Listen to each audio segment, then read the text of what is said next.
Chapter 986. During this winter break, Shishi had a very fulfilling time. Even though she had homework for the winter break, under her father's urging, she still set aside a few days' time to finish it early. After that, she went with her father to the Mantis Shrimp Animation Production Company. First, she received training from the great dubbing uncles and aunties. Next, she recorded Sister Elsa's voice. As she only had to dub scenes of Elsa's childhood, the workload was not too heavy and would not tire her out. So she was able to maintain a very high level of enthusiasm towards the end. After the dubbing work was completed, the Spring Festival was approaching. Last year, as Tong Tong was still too young, Yang Yi did not return to his hometown for the Spring Festival. But this year, Yang Yi brought his wife and child back to Wanqing early. Compared to Yang Huan, who was working hard on the recording of the Limit Challenge, and would only return home later, Yang Yi and Murphy did not seem like superstars at all. How could a superstar have so much free time? Yang Yi had become very popular recently. On one hand, it was because the 2 songs he released in Harbor City had finally spread their influence to the mainland. Although not everyone could understand Cantonese songs, those media outlets who understood them were still bragging about Yang Yi. They said that Yang Yi's 2 songs had a prominent position in Harbor City's music industry, and were considered to be rare hits. They also said that Yang Yi had become the most beloved artist in Harbor City.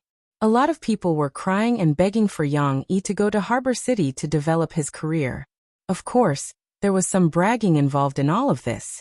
It greatly satisfied the vanity of many of the onlookers. As the newspaper sales increased, Yang Yi also received close attention from the media. Besides the new song, news of Yang Yi becoming popular again overseas was also spread by the media. Speaking of which, Yang Yi becoming popular again overseas had nothing to do with Yang Yi himself. The person behind the scenes was SBC television station. That's right, it was the American television station that had purchased the rights to The Voice. At the same time, it was also the television station that produced and broadcast the variety show, Undercover Tracking.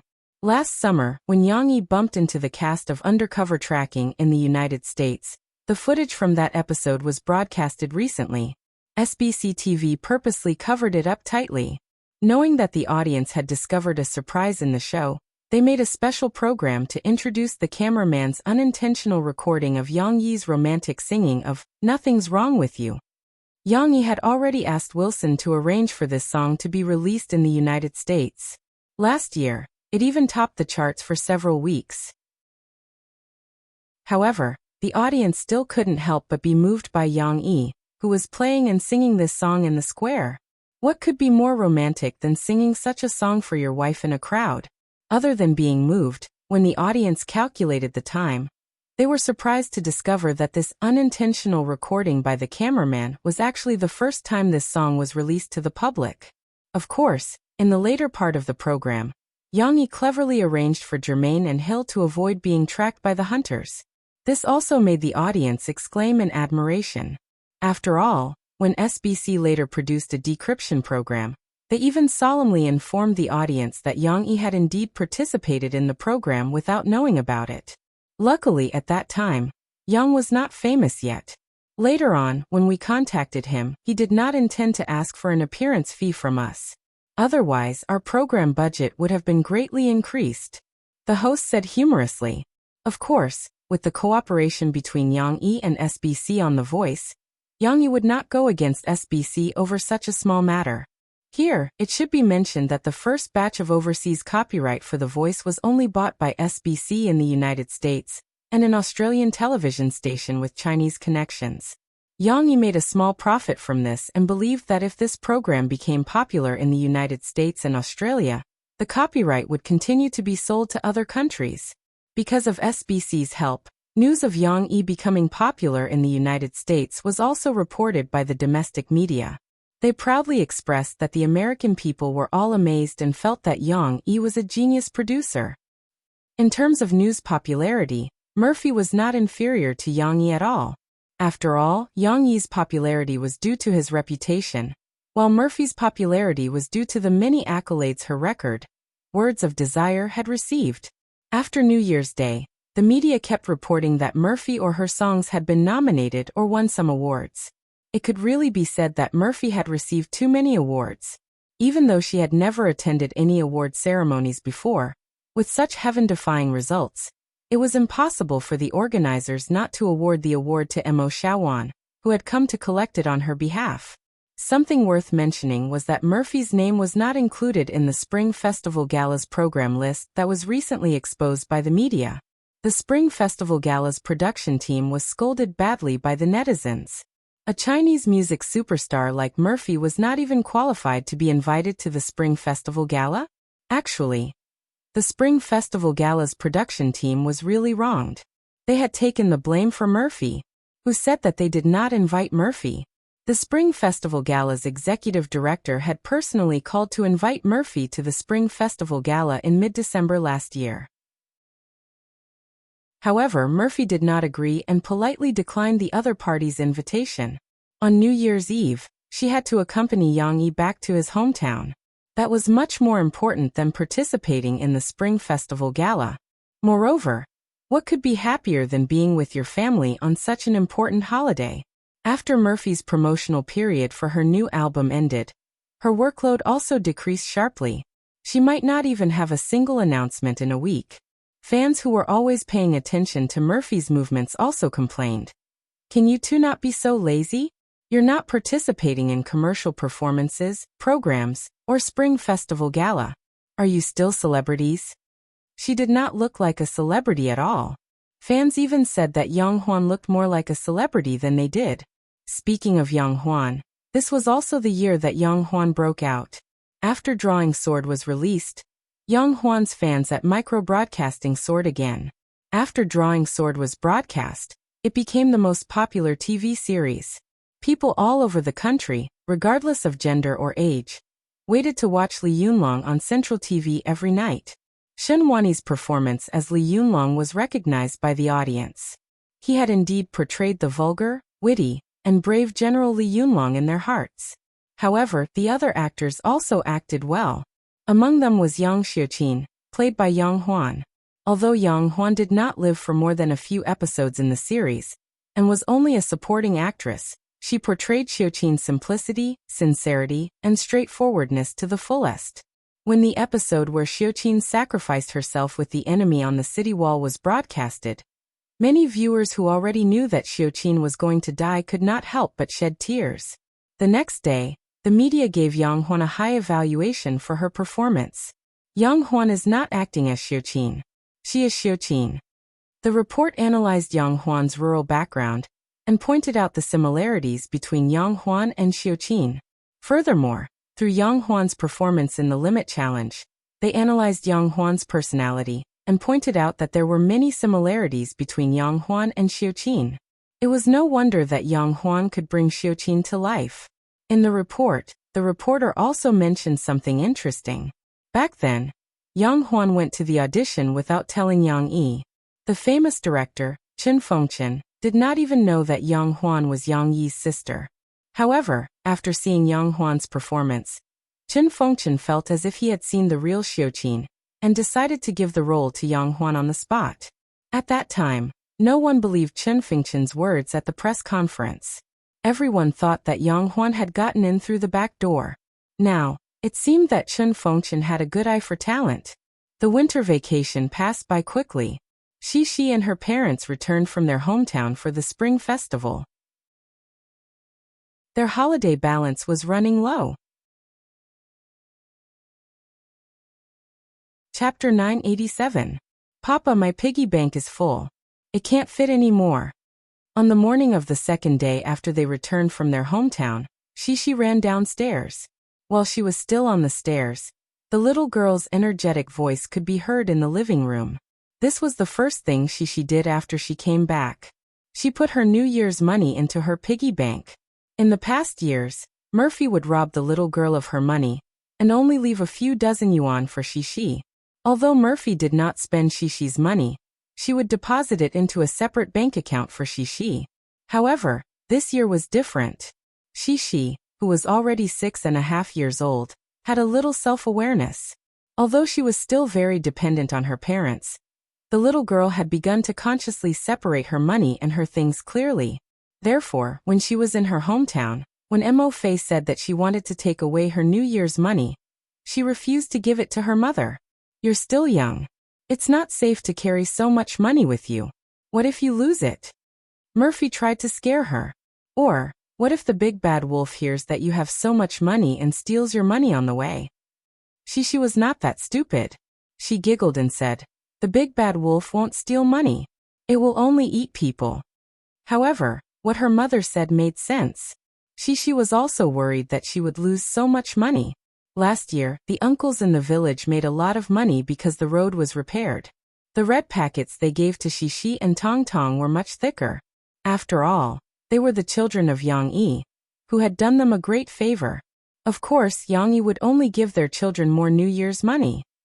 She was worried about keeping so much money by herself. What should she do? In the end, she decided to entrust her father with her money and let him take care of it for her. What was the difference between this and letting her mother take it away? But she trusted her father. The little girl believed that her father would not take her money and not return it.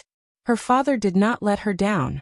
After returning home, he took out all of Shishi's red envelopes and asked her to save them. However, the problem now was that Shishi's piggy bank was already full of money. After Shishi stuffed a few bills into it, it couldn't hold any more. The piggy bank is full? Yang Yi looked at Shishi nodding her little head like a chick pecking at rice. He smiled and said, what are you going to do?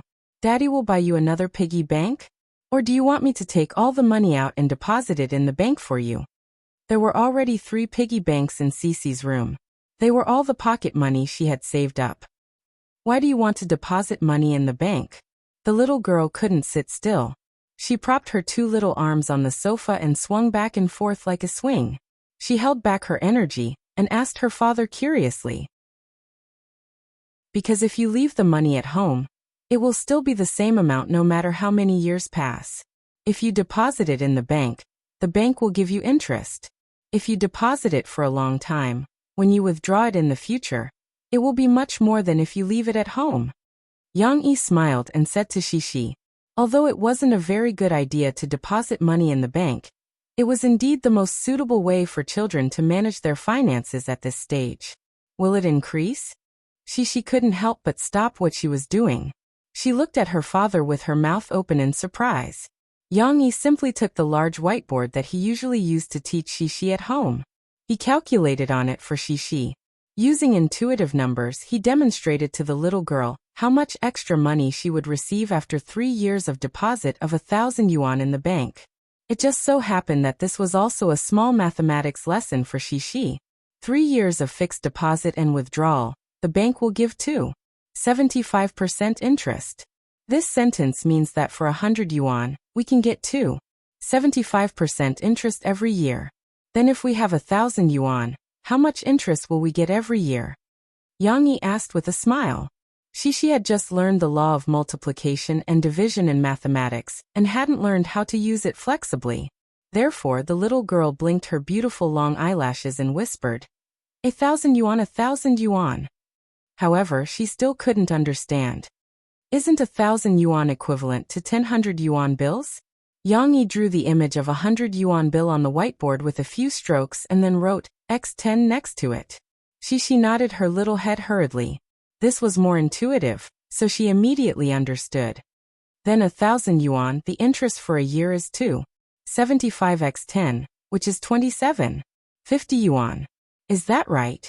In order to let Shishi understand this multiplication operation, Yang Yi even wrote down the process of the operation for Shishi to see. Shishi looked at it attentively and forgot to speak. Now that Shishi also received a large amount of new information, her brain seemed to be a little overwhelmed. After calculating the interest of 1,000 yuan for 3 years for Shishi again, Yang Yi gave a number. 82.5. In other words, if you deposit 1,000 yuan in the bank and withdraw it after 3 years, you will have an extra 80 yuan. Wow! Shishi clasped her 2 little hands in front of her, her 2 eyes emitting little stars as she exclaimed softly. He didn't know if she felt that the extra money was a lot or if she felt that her father was amazing. Of course, Yang Yi didn't care about the small interest of the bank, but Shishi didn't have such a concept. She only felt that her money could be increased by putting it in the bank, which was indeed a good thing. Papa, then I don't want the piggy bank anymore. I want to save all the money. The little girl recovered from the complicated mathematical operation, happily took her father's hand, and couldn't wait to say, "Then we have to take out all the money first." Yang Yi smiled and said, "Calculate how much money you have in total now." Yang Yi went upstairs and took down the 3 pink piggy banks with Xi. Yang Yi held one in each hand, and Xi, who followed her father, also held one in her arms. In addition, she was happily holding a small bag of money. This was her New Year's money. They began to work. On the big table in the side hall, they opened the piggy bank and took out all the money inside. It had to be said that Xi did save a lot of money in the past few years, although part of it had been deposited in the bank by Murphy. The scattered banknotes taken out from the 3 piggy banks piled up into a small mountain. So much. Papa, look, so much. Xi excitedly stepped on the chair, waved her small hands to her father, and giggled. Yang Yi just smiled and didn't say anything. Most of Xi's money was scattered pocket money. 1 yuan and 5 yuan accounted for most of it, and there was also a part of big banknotes. 10 yuan, 20 yuan, 50 yuan. It did seem a lot, but in fact, how do I count it? Yang Yi didn't intend to do everything for Xi. He smiled and guided her. First, you have to classify the money. For example, put a 100 yuan note in this one, and a 50 yuan note in this one. You have to smooth and tidy each note, so that it will be more convenient to count later. Xi listened attentively. Although her father didn't help her count, Xi felt very motivated to organize these small amounts of money. Chapter 988. Here's 10 yuan, here's 5 yuan, and here's 1 yuan. In the living room, the little girl was energetically organizing her money. As she did so, she muttered softly to herself. On the table, more than half of the banknotes that were originally piled up like a mountain were gone. In front of Cici, stacks of neatly sorted banknotes were also stacked up. Cici's good performance made her father, who was watching from the side, reveal a satisfied look in his eyes. Originally, Yang Yi was worried that Cici would randomly arrange the bills when she sorted them out. This would cause the adjacent bills of different denominations to be mixed together. But in the end, the little girl performed very well. Not only did she sort the cash accurately, but she also arranged the cash neatly into a stack without anyone teaching her. It was very comfortable to look at like this. At this moment, Murphy's cheerful voice came from the living room. "Sister, what are you doing? We're here to visit you." Yang Yi turned his head and saw Tong Tong with a cartoon bib on his front. He had a silly smile on his face as he ran to the living room. Murphy followed behind him with a smile, holding a small bowl in her hand. Ever since this little guy played wild at his grandparents' house, he started to eat restlessly. Murphy even had to chase after him to feed him. This time, Tong Tong must have heard the sound of his sister counting the money, and was attracted to come over. He walked over curiously and looked up at his sister, who was using her but to prop herself up on the chair. However, from his angle he couldn't see what his sister was doing. Perhaps because his sister ignored him for a long time, Tong Tong turned his head to look at his father in confusion. He pointed his finger at his sister. Although he didn't say anything, his expression seemed to be asking his father, "Why isn't my sister playing with me?" Yang Yi bent down and picked up Tong Tong, so that he could see more clearly. Murphy took the opportunity to come over and feed Tong Tong a spoonful of porridge. Tong Tong wasn't very interested in the money on his sister's table. He looked around and finally his eyes fell on the 3 pink piggy banks. "I want to play, Papa." His attention shifted from his sister to the piggy banks. He happily patted his father's hand and pointed at them. "Xi, little brother wants to see your piggy banks," Yang Yi said with a smile. Xi, who was busy sorting out her money, generously took out a piggy bank and handed it to her father. Yang Yi put Tong Tong down and let him play on the ground. Tong Tong excitedly climbed onto the piggy bank and rode it like a horse. Ignoring Tong Tong, Xi quickly sorted out her money. Under her father's guidance, she began to count the money. Count 1 note at a time. Put the ones you have counted here. For every 10 notes, use 1 note to hold them together. This way, it won't be easy to mix them up. Counting money was a very delightful thing.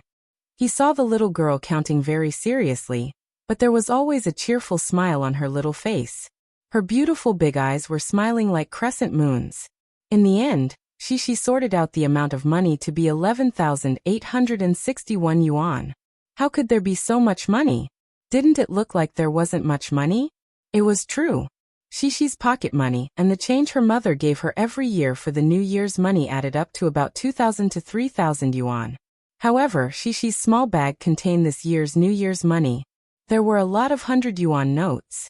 The little girl had already received more than 2,000 yuan as New Year's money in her hometown. In addition, most of it was the red packet that Lanzhou's Kai Lai, who had stayed in Jiangcheng, gave Sisi after they came back yesterday.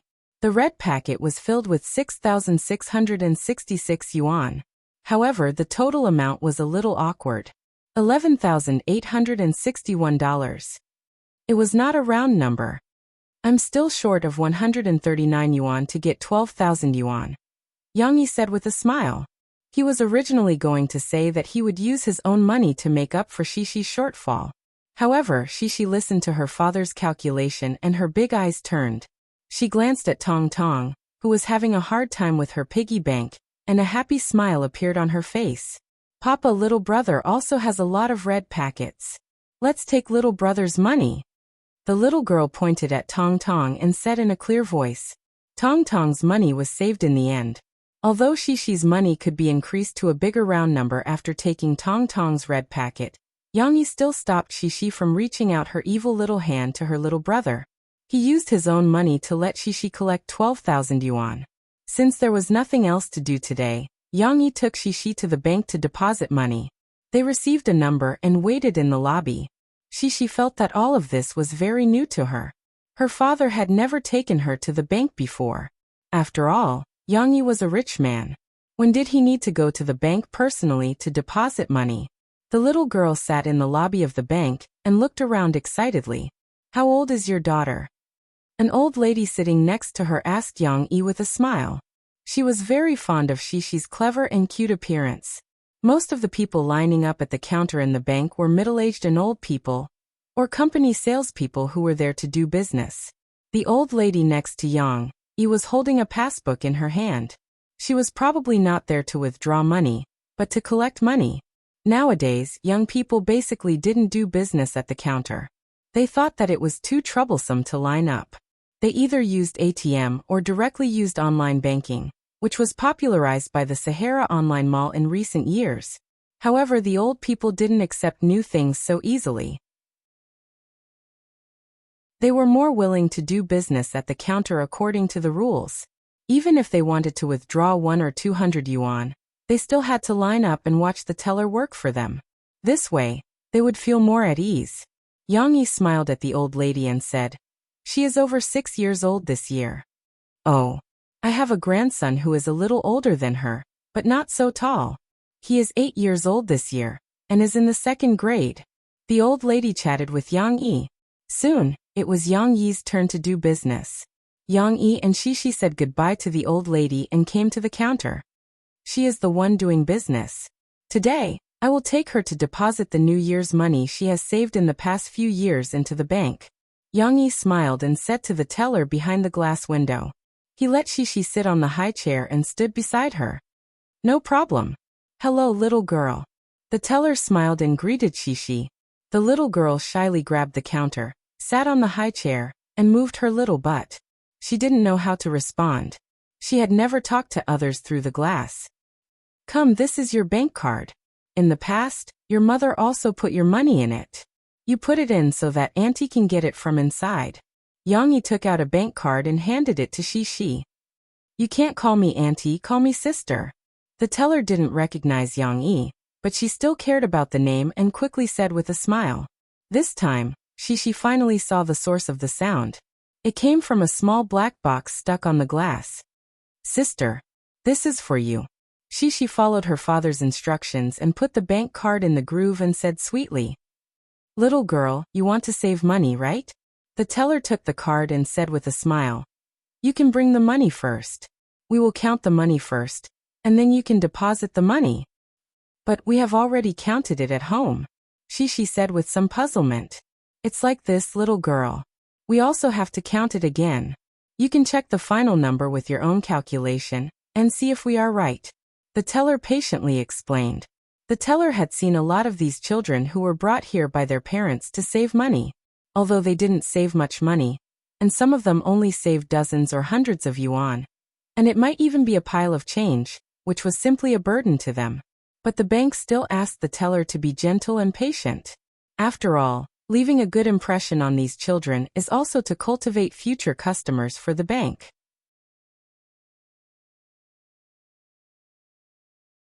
Chapter 989. Take the money out and put it in here for your sister. Yang Yi reminded Shishi. The little girl nodded obediently.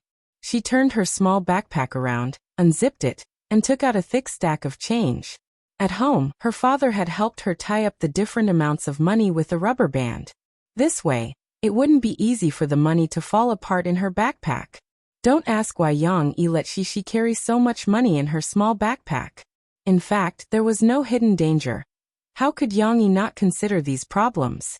Yang Yi drove, so there wouldn't be any danger on the way from home to the bank. After getting out of the car, Yang Yi found an excuse to help Shishi carry her small backpack.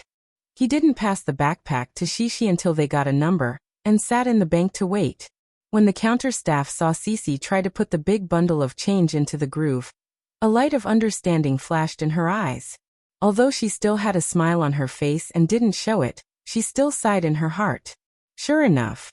But the next scene made her dumbfounded. After putting the first bundle of change into the slot, Shishi didn't give up. She took out another bundle of money from her backpack. When everyone thought that was all she had, Shishi began to take out money again. This time, it was a big stack of red money. At this moment, the teller's heart was racing. She wanted to cry but had no tears. Are the children nowadays so rich? And looking at Shishi's actions, she didn't seem to want to stop. The teller grabbed the big bundle of money that Shishi had stuffed into her hands and silently weighed it. At the same time, she made a comparison between Shishi's New Year's money and the hundreds of yuan that she had shamelessly received this year. Wah! In her heart, the teller was so sad that she burst into tears. After depositing the money, Shishi handed the card to her father for safekeeping. She happily held the deposit receipt and couldn't wait to go home. Then she ran to her mother. The little girl giggled and spread out her hands. Mom, look, I've saved a lot of money. Good. I hope you become a millionaire soon. Murphy looked at the little girl who was showing off in front of her, and reached out to rub Shishi's little head in annoyance. If someone could read minds, they would probably be able to see Murphy muttering in her heart. Humph, it's not even a fraction of what I have. After she was done showing off to her mother, she went upstairs to her bedroom. She wanted to put the deposit receipt in her treasure chest, where she kept some interesting things. However, at this time, the little girl glanced at the wooden chest that contained her gold coins. That's right, I still have some assets. The little girl sat down on the bed with her wooden chest in her arms, opened it, and began to count her gold pieces with a tinkling sound. Before the new year, because she diligently helped her father clean the house and pack the luggage, Shishi still managed to save some gold coins. After counting, Shishi was pleasantly surprised to find that she had 26 gold coins. It's not even 100 gold coins, Shishi thought. The little girl had a bold idea in her heart. In February in Yangcheng, the spring was warm and the flowers were blooming. Although the traditional winter jasmine market had closed, the various parks, plazas, and other public places were still full of flowers. In this beautiful season, the local government of Yangcheng also held the Lingnan Book Festival to let the fragrance of books and flowers influence this beautiful city. Yuing also brought Yu Xiaowei and her mother to Yangcheng as guests. As one of the top 10 outstanding authors of last year by Sahara Publishing House, Yuing naturally had the qualifications to be chosen by Sahara Publishing House to participate in this festival. It was her first time participating in such a large-scale event, so Yuing was a bit overwhelmed. It had to be known that participating in the festival was not just a business event and signing autographs for fans. According to her editor Wen Xiefeng's schedule, Ewing also had to represent the author supported by the Children's Book Author Support Foundation, to give a keynote speech and also participate in an important author salon. These were all important processes for her to enter the ranks of famous authors. Of course, Ewing also understood that because her book Little Bubu's Adventure had sold so well, Sahara Publishing House was doing so much to package and promote her this year. Regardless of that, from the schedule, Ewing didn't have any plans today. She decided to bring her daughter and mother to Yangcheng's famous commercial pedestrian street to shop and buy some beautiful clothes. After all, they were all women. Coming to Yangcheng, how could they not shop and buy clothes? On the pedestrian street, they didn't feel tired at all as they went in and out of the shops. The whole way was filled with laughter, and even the shy Yu Xiaowei had a happy smile on her face. "Mom, let's go take a look at that, okay?" The little girl also mentioned her wish. She pointed to a boutique shop next to a milk tea shop and said to her mother with great interest, "Let's go. Mom will buy you whatever you want to buy today." Yu Ying's wallet had been bulging over the past few months. Although she couldn't bear to spend extravagantly, she had saved up the money to buy a few more houses for the time being. She still spoke very generously at this time. In the boutique shop, Yu Xiaowei held her mother's hand and looked left and right. She was a bit dazzled by all the beautiful little accessories and small pendants. But in the end, her gaze still landed on a row of small and exquisite teru dolls. The others were a bit too bright and exquisite, and could even be said to be gaudy. On the contrary, these teru dolls with simple designs and simple colors and patterns were more suited to Yu Xiaowei's taste. The smiling face that was outlined with 3 curved lines was extremely simple. The only color was the neck. Some parts had a small blue hook line, some had a small red hook line, and the rest were pure white. Needless to say, these small and exquisite teru dolls were really quite pretty. Yu Xiaowei reached out to touch them. They were made of ceramic, and her fingertips felt smooth and delicate to the touch. There was also a cool and comfortable feeling. This made the little girl love them even more. "Do you like them?" Seeing this, Ewing knew that her daughter was moved. She smiled and said, "You can buy a pair. They look quite nice hanging on your school bag." Yu Xiaowei pursed her lips and turned around. She was a little embarrassed as she asked her mother softly, "Mom, can I buy more? I want to give them to Xi and the others."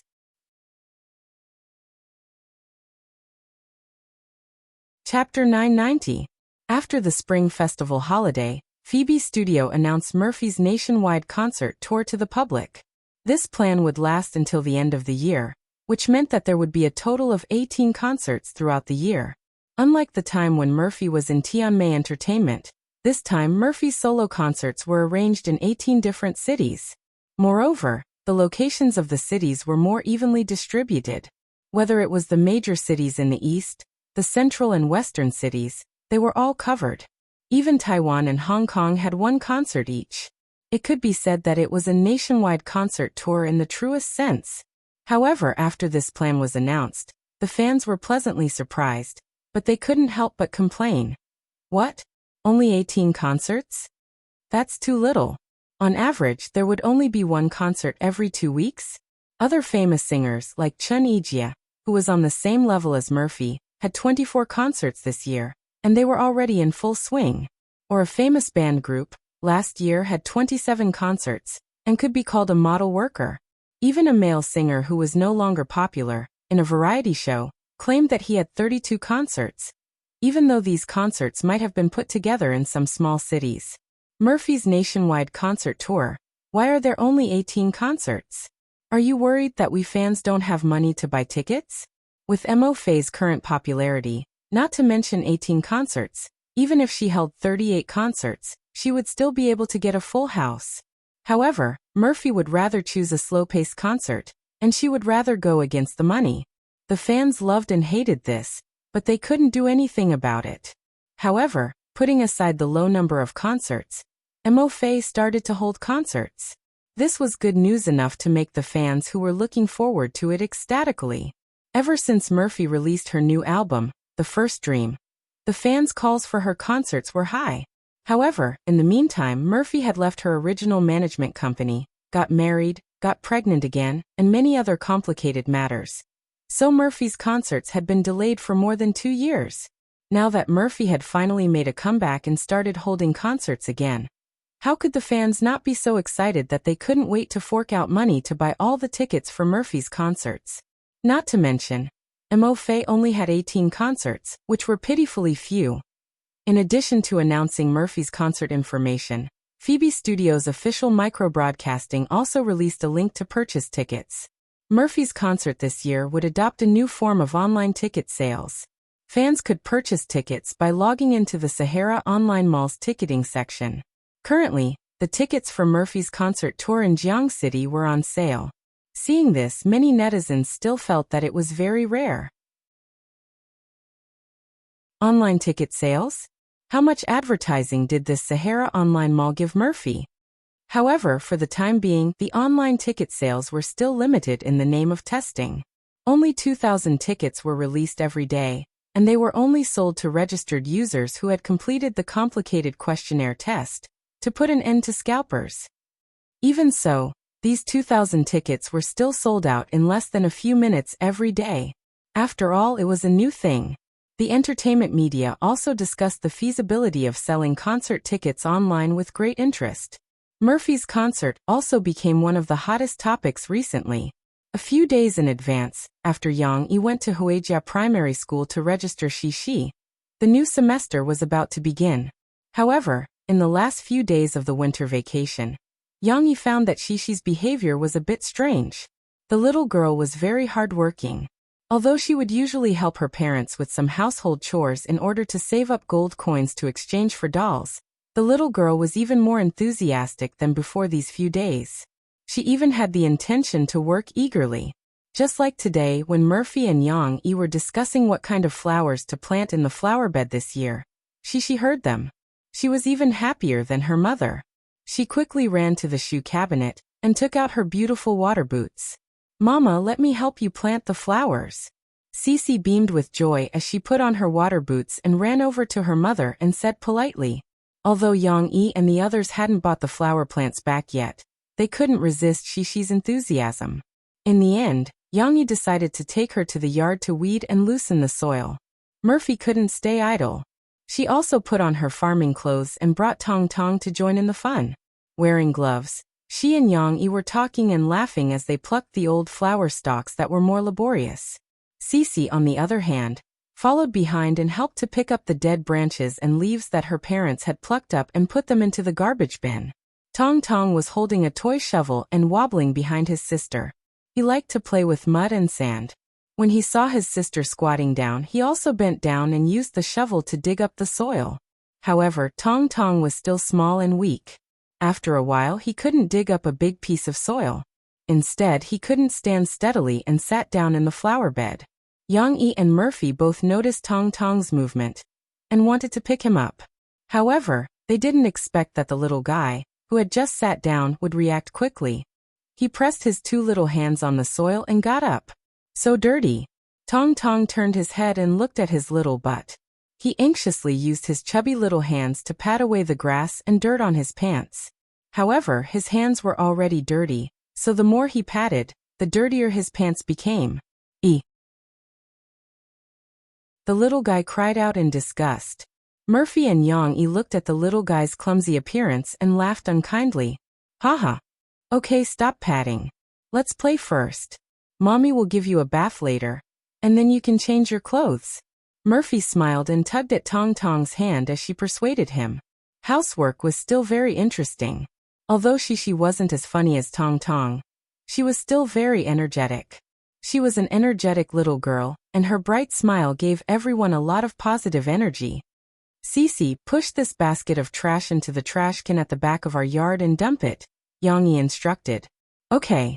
After hearing the little girl's crisp reply, a pretty and cute figure jumped up from the ground. She carried the bamboo basket that wasn't too heavy and placed it on a small handcart. Accompanied by a string of bell-like laughter, the little girl pushed the handcart and ran out in a flash. Seeing the little girl's energetic figure, Murphy was a little surprised and asked Yang Yi, "Why is she so happy today? Is it because school is starting soon?" Yang Yi shook his head and guessed, "I don't think so. She's so eager to work." She must have taken a fancy to some soft toy, and wants to earn some gold coins to exchange for it. After working hard in the morning, Shishi earned 2 gold coins. In the afternoon, Yang Luoqi, who had just returned from Yangcheng, invited Nan Jiaoyu to Shishi's house to play. When Lan Xian heard the news, she also ran over eagerly. However, apart from the fact that she wanted to play with her friends, Lan Xian had other intentions as well.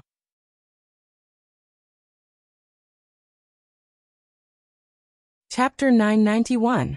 Lan Xian was short of money recently. It wasn't about real money. In terms of real money, Lan Xian could be said to be a real rich lady. The trust fund set up by Lance Hao Kai in her name had already reached 9 figures. Lan Xian only lacked gold coins that could be exchanged for food and television. Compared to Shishi, who was a landlord with more than 20 gold coins, Lan Xian really didn't have a single gold coin now. It was all because of the Spring Festival. During the Spring Festival, because Lan Xian's final exam results had improved a lot, Lance Hao Kai and Wu Jingjing were more tolerant of Lan Xian. Other than urging her to finish her winter homework, they didn't ask her to study or exercise anymore. Moreover, during such a big festival, Lan Xian ate and drank with her family and played everywhere. The little girl was completely overwhelmed by the comfortable feeling of reaping without sowing. The blissful days had caused Lan Xian to become lazy.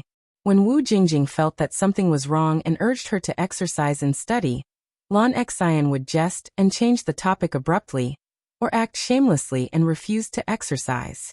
When it came to educating children, Wu Jingjing sometimes had to play the role of the bad guy at home. Seeing Lan Xian like this, she once again implemented the gold coin tactic from before. Lan Xian had to use gold coins to watch television. Moreover, if they didn't have enough gold coins, Lance Hao Kai and Wu Jingjing wouldn't bring Lan Xian along when they went out to eat a big meal. Lan Xian still wanted to be lazy. Before the Spring Festival, she had saved a small amount of money by doing her winter homework. However, no matter how much money she had saved, it couldn't support Lan Xian's spending. Just 2 days ago, on the day she came back from her hometown, Lan Xian comfortably stayed at home and watched television for the whole day. Her gold coins were completely used up.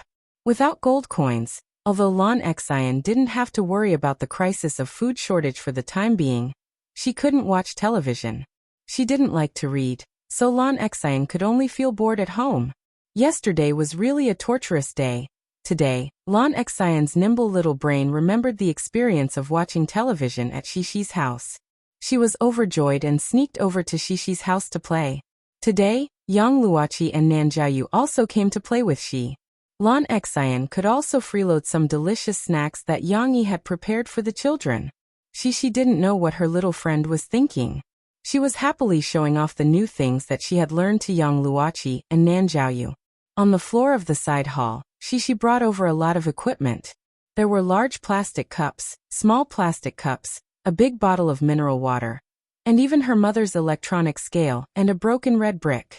Shishi, why did you bring a brick over? Nan Jiaoyu sat on the floor with his legs crossed and asked in confusion. Because we want to do an experiment. Shishi giggled and said, What experiment? Nan Jiaoyu asked tirelessly. Aya, let me tell you. Lan Xian shouted and ran upstairs in a hurry. She ran to Shishi's bedroom and took down the book, Core Science Explanations. She proudly showed it to Nan Jiaoyu and said, Look, this is the book. There are many interesting experiments in it. Lan Xian came to Shishi's house and saw that Yang Yi and Shishi had done some experiments. However, with Lan Xian's personality, she only looked at it curiously. She didn't have a strong interest in trying it herself like Shishi did. However, at this moment, she felt as if she had learned these experiments before. She proudly showed off to Nan Jiaoyu and Yang Luoqi. It had to be said that the book's bright and colorful cover color was very attractive. Yang Luoqi reached out her hand expectantly and said, I want to see it. Shishi quickly reached out to stop her and said anxiously, No, you can't see it now. You have to wait until I finish the experiment. If she read it in advance, it would be like a magic trick being revealed. Her experiment would be understood by them, and her experiment would lose its appeal. She still wanted to show off in front of her friends. Okay then. Young Luochi withdrew her hand and sat next to Shishi obediently, waiting for her to do the experiment. In fact, young Luochi was also very curious about Shishi's experiment with so much equipment on the floor. Not only them, but Tong Tong also sat at the side curiously, waiting to see his sister's performance. In the past, when his sister's friends came over, Tong Tong rarely had the chance to play with them. Now that Tong Tong could move around freely, even the castle could not hold him back. Therefore, when he saw his sister's lively side, Tong Tong naturally came over eagerly. Young Luochi liked Tong Tong very much. After she did not get the book, she retracted her hand and reached out to hug Tong Tong next to her. Her small hand rubbed Tong Tong's smooth and soft little face. It felt so good. Little Momo seemed to be enjoying it as well. She squinted her eyes comfortably in her sister's fragrant arms and grinned. No one knew what she was smiling about. That's right, we have to pour the water in here. Shishi diligently did the experiment alone for everyone to see. The little girl carefully grabbed the big plastic bottle of mineral water and poured it into the big plastic cup. That's about it. Don't pour too much. Then she placed the big plastic cup, which was half filled with water, on the electronic scale. The weight was quickly displayed on the scale. I know this is 53 kilograms. Nan Zhaoyu rushed to shout. He was quite eager to show off. Shishi took the plastic cup and placed the small brick on it. This is 53 kilograms. Nan Zhaoyu shouted. We have to put it in the water. When Shishi was about to put the brick into the plastic cup, she suddenly remembered something. She lifted her head and said excitedly to her friends, "Pay attention, it's super magical."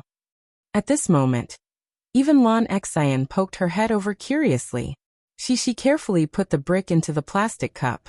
Suddenly, many bubbles appeared on the surface of the brick like a curtain of beads, rising to the surface of the water in strings. Of course, the bubbling sound was very soft and almost inaudible. However, it still made the children stare. Wow! This stone can spit out bubbles. It's like a frog. Nan Zhaoyu shouted in amazement. Young Luochi had a different opinion. She let go of Tong Tong's hand and leaned over. She looked at the brick with both hands on the floor and said, "It's not like a frog, it's like a small fish. Only small fish can spit out bubbles like this." "Are there small fish inside?" Nan Zhaoyu asked in surprise. "Hee, it's not bubbles and it's not like there are small fish," Shishi happily explained to her friends. "My papa said that it's because there are many small holes in the brick that we can't see.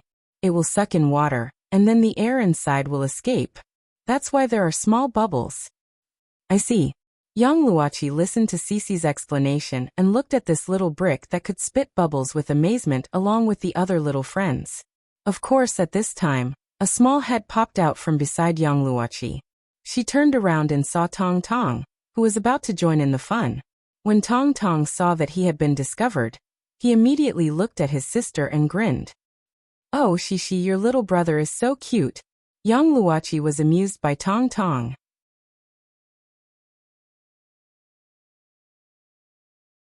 Chapter 992. In fact, Shishi's experiment was not only to show the amazing phenomenon of the brick absorbing water, but also to let the children calculate how much water the brick absorbed. However, this kind of calculation question was not very attractive to Nan Zhaoyu and Lan Xian. After a while, Nan Zhaoyu excitedly urged Shishi to perform more experiments for them. In the evening, Nan Zhaoyu and Yang Luochi were about to go home. Their respective fathers came to pick them up one after another.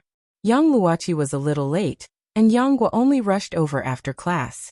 Yang Luochi reluctantly said goodbye to Shishi and Tong Tong, and prepared to go home with her father. However, just as young Luochi's foot stepped out of the villa's door, she shrank back. "Dad, can you wait a minute? I want to borrow a book from Shishi." Young Luochi remembered the color book that she couldn't forget in the morning. After she finished speaking, she turned around and ran to Shishi. "What book?" Yang Guo was a little puzzled. "Chichi, what book do you want to read? Let's go to the bookstore later. Dad will buy it for you." Yang Yi stood at the side and smiled. "You really can't buy this book. Our publishing company is preparing to import it." We just found someone to translate it, and are still in the process of proofreading. Coincidentally, I have an extra sample book here. Take it back for Chi Chi to read. But I think you'll have to help me explain it. This book is all in English. This was a piece of cake for Yang Gua. He was an associate professor who taught English at a university. On the other side, the two young ladies discussed in whispers for a while. Cece turned her head and ran to the side hall, where she had placed her things earlier. She generously handed the book they had been reading in the morning to Yang Luoqi. Thank you, Shishi. I'll return it to you after I finish reading it. I'll bring it to school for you, okay? Yang Luoqi thought for a while and suggested. Sure. You can read it for a long time. Hee, this book is so fun. Shishi smiled sweetly at her friend. Yang Yi noticed that after Shishi's two friends went home, Lan Xian stayed at their house. She ran downstairs with Shishi and was chased upstairs by Tong Tong. Her heavy little feet made thumping sounds on the stairs. Walk slower. Don't fall down. Yang Yi was preparing to make dinner. He walked to the stairwell and called out to her. He asked, Xianair, are you eating at our house tonight? If you are, I'll cook your dinner. Lan Xian stood on her tiptoes and poked her head out from the top of the stairs. She asked with elation. Really? But I don't have any gold coins. She said Chi-Chi. Chi-Chi, Chi-Chi, Chi-Chi, Chi-Chi, Chi-Chi. But when school starts, you won't be able to do that anymore. You have to study hard and train hard. Lan Xian didn't answer Yang Yi's question directly. However, the little girl's cheers told Yang Yi her answer. Yeah. Uncle Yang is such a good person. Hee Shishi, I can eat at your house. This was an unexpected gain. In fact, Lan Xian didn't want to achieve this goal. She didn't want to go home because it was too boring at home. It wasn't as interesting as Shishi's house. Besides Shishi's interesting words, there was also a playful Tong Tong who often came to join in the fun. Lan Xian and Shishi giggled and chased each other.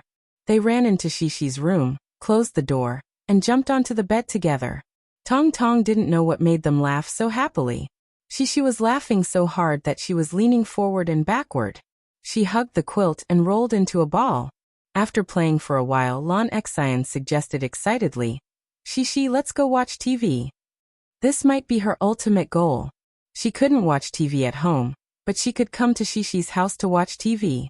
Shishi had said before that she had a lot of gold coins. Then she could watch TV for a long time. Lan Xian remembered that Jiangnan TV station now had children's dramas.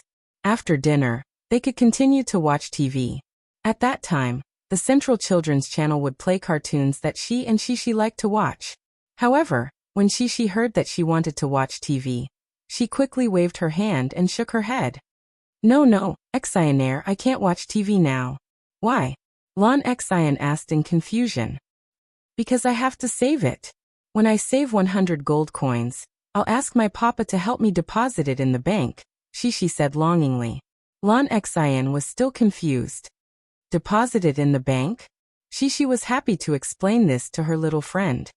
Xianair, let me tell you, our money can be deposited in the bank. Yesterday, my father and I deposited my New Year's money in the bank. Shishi got up from the bed and went to the bedside cabinet. She took out her treasure chest, opened it, took out the deposit slip, and showed it to Lan Xian. Look, Papa and I have saved 12,000 yuan. Papa said that after 3 years, I will have an extra 990 yuan. Shishi said excitedly. If I save the gold coins, then I can have new gold coins. Ah, that's amazing. Lan Xian asked in surprise.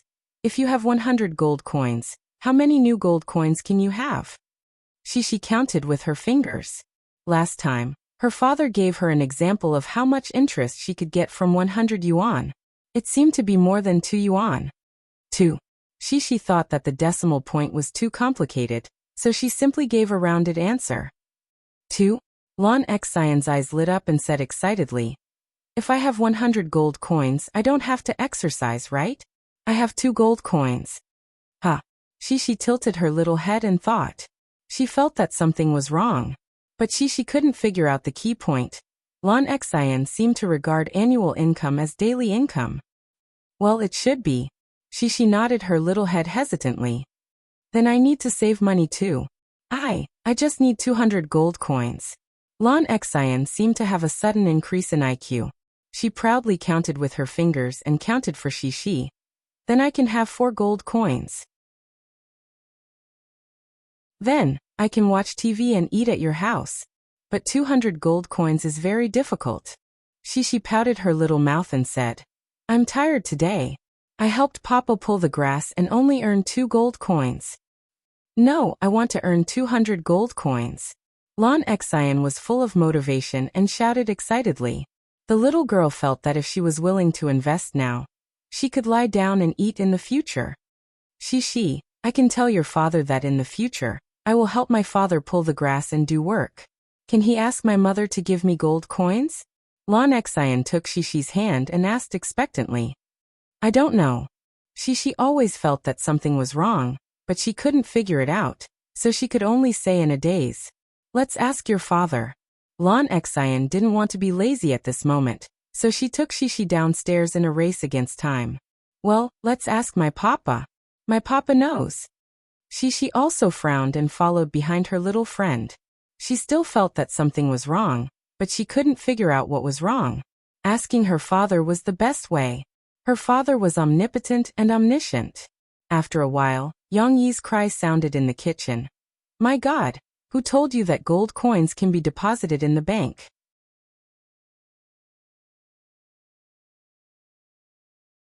Chapter 993. With Yang Yi's cold poke, Shi's plan to save money was thwarted. Lan Xian's dream of gold coins moving forever was finally shattered. The 2 girls were quite regretful. They had thought that the turning point of their lives had come. But after waking up from the dream, they still had to face reality. The new semester had begun, and the 2 girls had to become diligent again. Not only did Lan Xian need to study hard and train hard, but she also needed to retract her distracted mind from playing. Otherwise, her good student card would encounter the first time that she would have no harvest for an entire week. Yang Shi and Lu Xiaoyu, the 2 of you, during class, you can't whisper to each other. Even if you know everything the teacher says, you have to listen carefully in class. Don't affect the other students' studies. On the first day of school in the first class, Shi and Lu Xiaoyu were severely criticized by the teacher in English class. Obviously, the teacher was referring to Shi. After the little girl was criticized by the teacher, her originally excited mood suddenly wilted. Oh no, I forgot that I can't talk in class. If I don't get the good student card today, I'll be criticized by my father when I get home. Actually, Shi didn't deliberately want to violate the class discipline. The little girl was just too excited during the holiday and hadn't settled down on the first day of school. In class, she couldn't help but continue to chat with her desk mate about the topic that they hadn't finished before class. Lu Xiaoyu also went shopping with her mother and bought a hooded sweater skirt. However, after being criticized by the English teacher, Shi and Lu Xiaoyu didn't dare to speak anymore. Their little heads were lowered dejectedly. Lu Xiaoyu was even more worried that she would be beaten up when she got home. The teacher can't see me, the teacher can't see me. Lu Xiaoyu quickly buried her head in the book and prayed in her heart. Lu Xiaoyu could only hope that the English teacher would forget about her mistake after the class. That way the homeroom teacher, Teacher Li, would not know about it, let alone report it to her father. Actually, Li Ruolin had no intention of complaining to her parents about such a trivial matter. Even if her English teacher did forget about it after class, Li Ruolin would only call the 2 girls to her office and lecture them at most. However, Shi and Lu Xiaoyu did not know that their English teacher was so forgetful. This matter was like a shadow that shrouded Shi and Lu Xiaoyu's hearts. The 2 girls couldn't find the mood to talk and play for the whole day. In the afternoon, after the second class, because today was the first day of school, the teachers of each class would host a class meeting, so today's interest classes were suspended. Cici sat in her seat obediently and looked at Teacher Li, who was walking up to the podium nervously. She was still a little uneasy. Will Teacher Li criticize me? However, the main topic of Li Ruolin's class meeting this time was the selection of class committee members. With a warm smile on her face, she first introduced the performance of several acting class committee members in her class in the past semester to her classmates. Last year, We implemented the system of committee members mainly because everyone is new to the school. It's your first time being a member of such a large group, so you don't know what it's like to be a class committee member. Therefore, we adopted the system of committee members to let everyone understand the responsibilities of a class committee member. We also let some students who are interested in becoming class committee members try out these jobs in positions that they are interested in. After a few rotations, some students went to positions that were more suitable for them, some stayed, and some new students bravely took the first step. Here, I would like to praise the following students and thank them for being class committee members for a period of time last year. Their performance was very outstanding, and they have also given me a lot of support and help. Here, Li Ruolin played a little trick. Even though she said that she only wanted to praise a few of the students, in reality, she spoke with fervor and assurance. She spent a long time calling out almost every student who had applied to be a substitute class committee member. Moreover, from time to time, she would glance at her notebook and read out some of the things that they had done that left a deep impression on her. These mental motivations were very effective. For example, Chao Ruolin, who had been acting class monitor twice, but had been isolated by her classmates because she liked to complain. For example, Chen Yuxuan, who had bad grades and loved to play basketball but had been a sports committee member once, and so on. Every child who was called out looked up in anticipation. It was as if they were being illuminated by the dawn. They puffed out their chests and revealed excited smiles on their faces. She was also called out. When school started, she was appointed by Li Ruolin as the acting Cultural and Entertainment Committee member. She had been appointed for 2 months. Later, when someone had applied to try for the position, she had stepped down from the second line. However, this experience didn't seem to give Shishi a particularly great sense of accomplishment, because when she was the Cultural and Entertainment Committee member, the class didn't need to organize any cultural and entertainment activities. All she needed to do was to follow the teacher's instructions during every music class and lead the students to sing. However, Li Ruolin still found a highlight to praise Shishi. After Shishi was called out, she raised her little head in a daze and was still a little nervous. She only heard Teacher Li say from above, "Student Yang, she has also been the acting Cultural and Entertainment Committee member for 2 periods. We all know that Student Yang, she won first place in the school's dance competition in December last semester. This has brought a lot of glory to our class. Let's all applaud for her again, okay?" It seemed that the reason for this praise was a little far-fetched.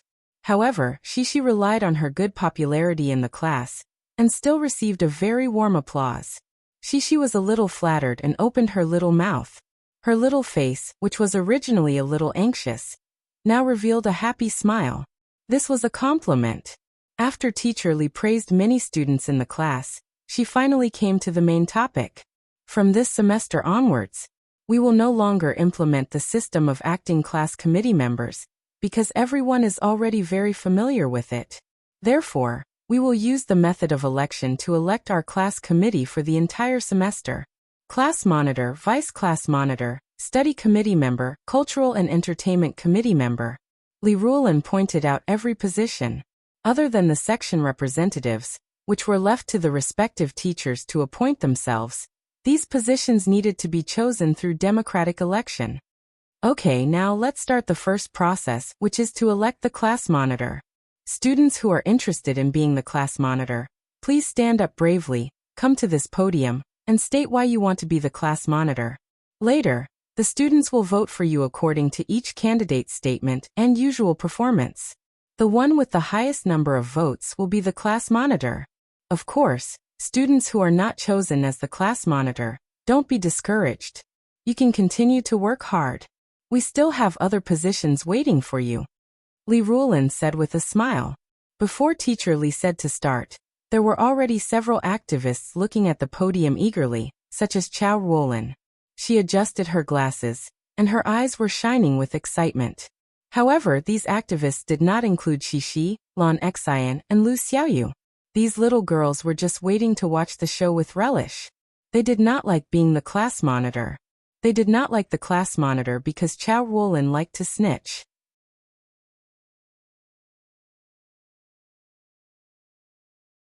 Chapter 994. As for the homeroom teacher, Li Ruolin, she hoped to see more activists in the class who wanted to be the class monitor. Proper competition could promote the growth of these children. Even if they failed, they would work harder in other positions in the future to get closer to the position they wanted. That's why Li Ruolin praised the kids so hard in the beginning. She hoped that they could feel the honor of being class leaders. She hoped that during the election later, there would be more kids fighting to be the class leader. 10 minutes later, the candidates for the class monitor went on stage one by one to give a speech.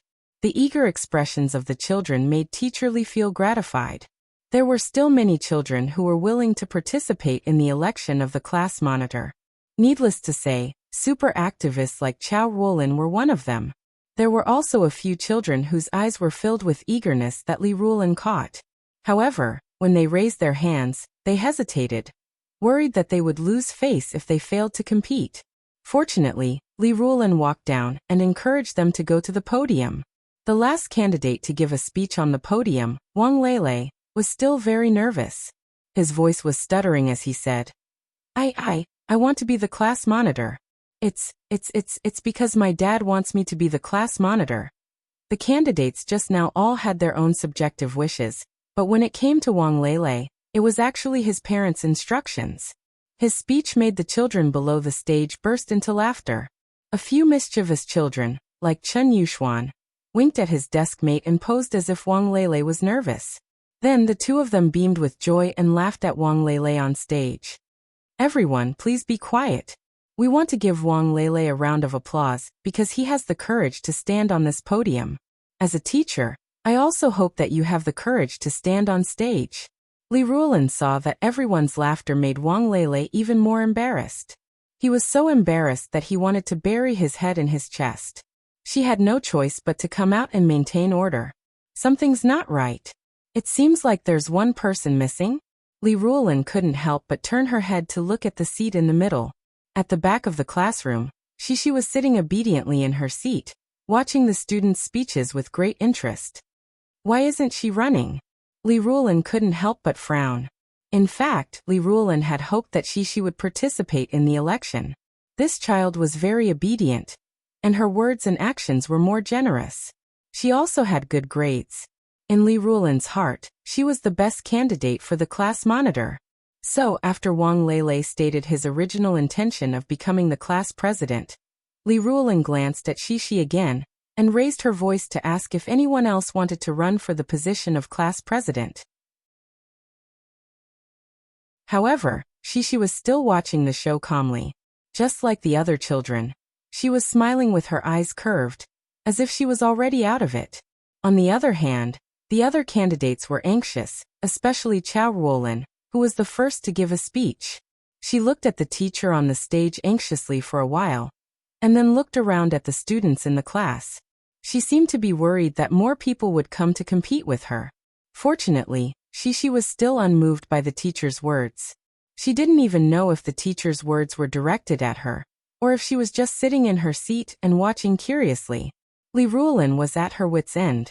She wrote down the names of the children who had just gone on stage on the blackboard. Then, she asked each child to take out a blank piece of paper and write down the name of their favorite class monitor. I'll have to trouble the students sitting at the back of each group to help me collect the votes. In the end, she didn't force her will on Shishi. Li Ruolin still wanted this class committee election to be as democratic as possible. It was time to vote. Shishi carefully tore out a blank piece of paper from her draft book. Shishi, can you give me one? Lu Xiaoyu, who was next to Shishi, flipped through her draft book for a long time, but couldn't find a blank piece of paper. I don't have any left. I'll go home and get it, then I'll return it to you. Shishi generously handed the piece of paper she had just torn out to Lu Xiaoyu. She giggled and said, "You don't have to return it." This conversation of borrowing stationery wasn't considered whispering in class. After all, it was impossible to not say a word for the entire class. It was fine as long as they didn't whisper anything unrelated to the class. Shishi tore out another piece of paper. At this time, she began to think about which student to choose as the new class monitor. There were so many students who went on stage to give a speech, but only a few left a deep impression on Shishi. Among them were the serious Chao Ruolin and the serious Wang Lele. She didn't want to choose Chao Ruolin. In the end, her attention fell on Wang Lele's name. Wang Lele? Wang Lele. Okay. She preferred to follow the guidance of her heart. Now, only Wang Lele's name was left in her mind. Although she didn't think about why she chose Wang Lele, since she already knew it was him in her mind, the little girl still carefully wrote down Wang Lele's name stroke by stroke on her paper.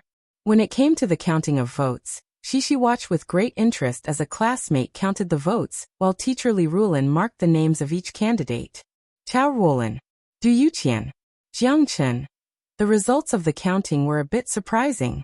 There were so many candidates, but they all received relatively average votes. There was no one who was particularly outstanding, but there was one who received very little votes. The rather miserable Wang Lele only received 2 votes. It was unknown if the other vote was for himself. Except for Wang Lele, the votes of the other candidates were relatively average. They all received around 5, 6, or 7 votes. Chao Ruolin received 9 votes. Compared to the total number of people in the class, the number of votes she received was definitely not a lot. But compared to the other candidates, Chao Ruolin actually won. This result was unexpected by many students. Chao Ruolin was indeed not very popular in the class. However, this was also because there were too many candidates who had split their votes evenly. Which of those candidates did not have a few good friends? But when the votes were divided, Chao Ruolin became the big winner. If there were only 2 candidates, Chao Ruolin's votes would probably still be the same. As for the remaining votes, they could completely crush her. But it was useless to say this now. According to the rules, the one with the highest number of votes was the class leader. Chao Ruolin was pleasantly surprised.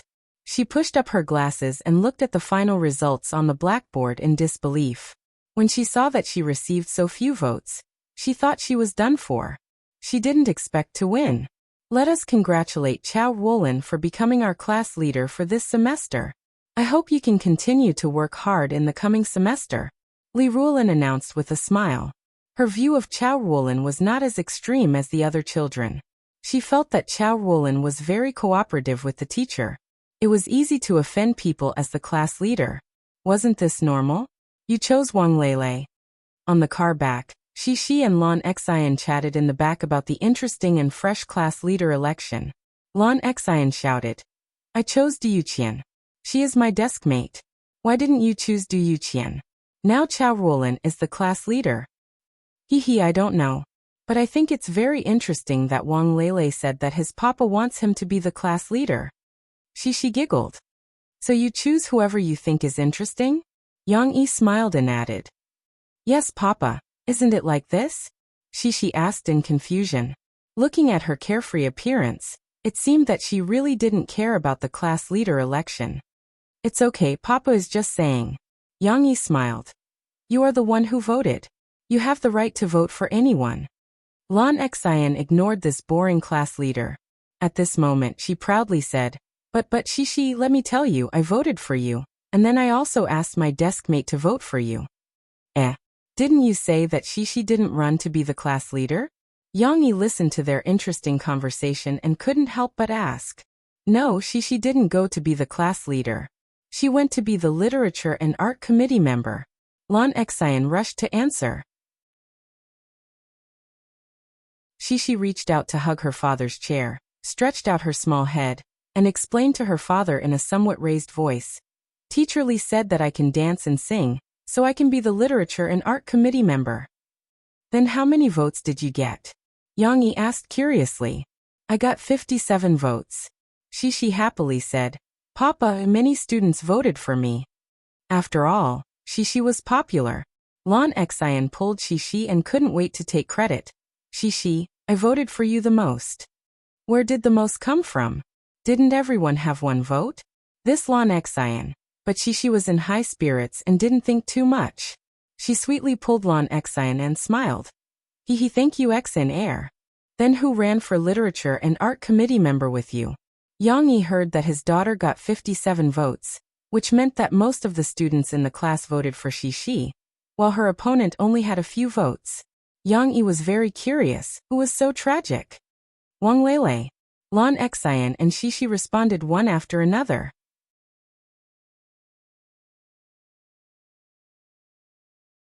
Chapter 995. In the end, Cici was elected as the literature committee member of the first grade's class 3. As for Wang Lele, who had actively participated in various elections but was rather pathetic, Li Ruolin couldn't bear to see him become the team leader of their group. What did a group leader do? There didn't seem to be anything special. They just helped the subject representatives collect and hand out homework. The 4 group leaders didn't even need to be elected. Other than one student who actively wanted to be a group leader, the other 2 had to be invited by Li Ruolin before they reluctantly agreed to be group leaders. Wang Lele was also directly invited by Li Ruolin, but he was still quite satisfied with the title of group leader. Group leader, it's only one word different from class leader. When I go back and report to my parents, it'll definitely be better than being a literature and arts committee member. Let's not talk about little Wang. Shishi, who was once again a literature and arts committee member, didn't feel any difference between her studies and last semester. During class, she still chatted with Lu Xiaoyu and played with Lan Xian between classes. She wasn't at all like Chao Ruolin and the other vice class leaders. They all acted like officials and went to the teacher's office every time they had free time. They were even more attentive than the subject representatives who went to get homework. Of course, Shishi wasn't interested in power struggles. In comparison, she was more willing to use the precious time between classes to tell her friends about the interesting experiences she had at her grandfather's house during the winter break. However, on Tuesday during the 3rd period of class, Yu Xiaowei, who they hadn't seen for the entire break, came to find them. This was the first time Yu Xiaowei came to the lower grades building. She held a small bag in her hand and pursed her lips as she stood outside the door of the first grade's class. She had a nervous and expectant expression on her face. Isn't that Sister Xiaowei? Lu Xiaoyu was the first to discover her. She happily told Shishi about her discovery. Wow, Sister Xiaowei. Shishi turned her head and excitedly called out. She immediately moved her chair and excitedly went out with Lu Xiaoyu to welcome her. Yu Xiaowei came to give them gifts. When she saw Shishi and the others come out, she also smiled, revealing her white teeth. Yu Xiaowei, who used to be so introverted that she wouldn't even smile in school, had improved a lot now. Not only did she know how to talk to others, but she also often smiled when she was happy. Shishi, little Yu, I went to Yangcheng with my mother during the holidays. After that, we went shopping. I saw that these Terra dolls were especially beautiful, so I bought them. Yu Xiaowei said seriously. Both of you have one, and so does Xian Air. Xiaowei opened the bag and took out 3 boxes. She handed 2 of them to Shishi and Lu Xiaoyu. Wow, this is a gift from Sister Xiaowei. Shishi did not know what the Terra Bozu was, but she was very happy to receive the gift. She held the small box in her hands and said happily. Xian Air went to the washroom. Lu Xiaoyu said. Cici remembered that Yu Xiaowei had mentioned the keyword Yangcheng. She didn't even bother to open the box to see what was inside as she impatiently asked Yu Xiaowei. Sister Xiaowei, are you going to Yangcheng with your mama to play? Yes. My mother and my grandmother. Yu Xiaowei said. I've also been to Yangcheng. Also Sister Xiaowei, my father, mom, and little brother, the 4 of us even went to Harbor City. Harbor City is very close to Yangcheng, but it's really fun. We went to the amusement park to play. It's super fun. We even rode on the Ferris wheel. Shishi was very excited and told a bunch of stories about herself. Even Lu Xiaoyu could only listen to Cici's rapid speech in amazement, let alone Yu Xiaowei, who was slow and sluggish. Luckily, Lan Xian came back and saved Yu Xiaowei. She could continue to explain her small gift to Shishi and the others. These are the Terra babies. My mother said we can also call them Qing Yang. Yu Xiaowei saw Lan Xian take out 2 matching blue and red Terra babies from the box and said softly. She said if we hang them up when it's raining, it won't rain anymore. So they're called Terra babies. They're so cute. Shishi and Lu Xiaoyu forgot to open their own boxes. Instead, they saw Lan Xian take them out and were attracted by the 2 ceramic pendants in Lan Xian's hands. The two girls excitedly went over and looked at them with their heads lowered. I like them a lot. Lan Xian touched them lovingly for a while and finally nodded in approval. He thank you, Sister Xiaowei. She little you, or you have one too. Yu Xiaowei reminded them. When she saw that she and the others liked them, the slight nervousness on her face dissipated and was replaced by a happy smile. What could make one happier than the satisfaction of having carefully prepared a gift for one's friends and receiving their approval and liking? Oh, that's right. Only then did she and Lu Xiaoyu remember that they had forgotten about the boxes in their hands while chatting. They giggled. Outside the classroom of the first grade, Class 3, the warm spring sun shone through the branches and flowed into the bright corridor. It also sprinkled on the cute little faces. When class was about to start, She hurried back into the classroom. She only cared about stuffing the box in her hand into the drawer, and quickly picked up her textbook to listen to the teacher. This class was obviously a bit torturous, and it had nothing to do with the teacher or the content of the class. Cece was eagerly looking forward to the end of the class, so that she could continue to play with the white, chubby, and cute porcelain dolls. When class finally ended, She took out the two Teru dolls from the drawer. As they had a porcelain texture, just like the vases at home, the little girl was a little worried that they would break, so she picked them up very carefully. Shishi, where are you going to put them? Lu Xiaoyu did not have such concerns. She excitedly grabbed the dolls in her hands and started discussing with Shishi. I heard from Sister Xiaowei that she's already hung them on her bag. I want to hang them on my bag too. They'll look good that way. No, you can't hang them on your bag. They'll break. Shishi shook her head reluctantly and said, I want to hang them at home, but I have to ask my daddy where to hang them. I don't want to hang them at home. I think they'll look better on my bag. These Teru dolls are very hard. How can they break? I see other people hanging things on their bags too. Lu Xiaoyu insisted on her opinion. They'll break. Shishi whispered worriedly. She was actually not very confident in her own judgment. However, she preferred to take the safer route. Therefore, even though she was refuting her friend, she was not confident enough. Little you. Why don't you hang them on your bag, and I'll hang them at home? Sure. I like to hang them on my bag. Hee, that way I can see them often. Lu Xiaoyu happily turned around and took her bag from behind the chair. She started gesturing left and right to see where it would look the best. She muttered generously, Shishi, it's okay. You can hang them at home. You can look at mine when you're free.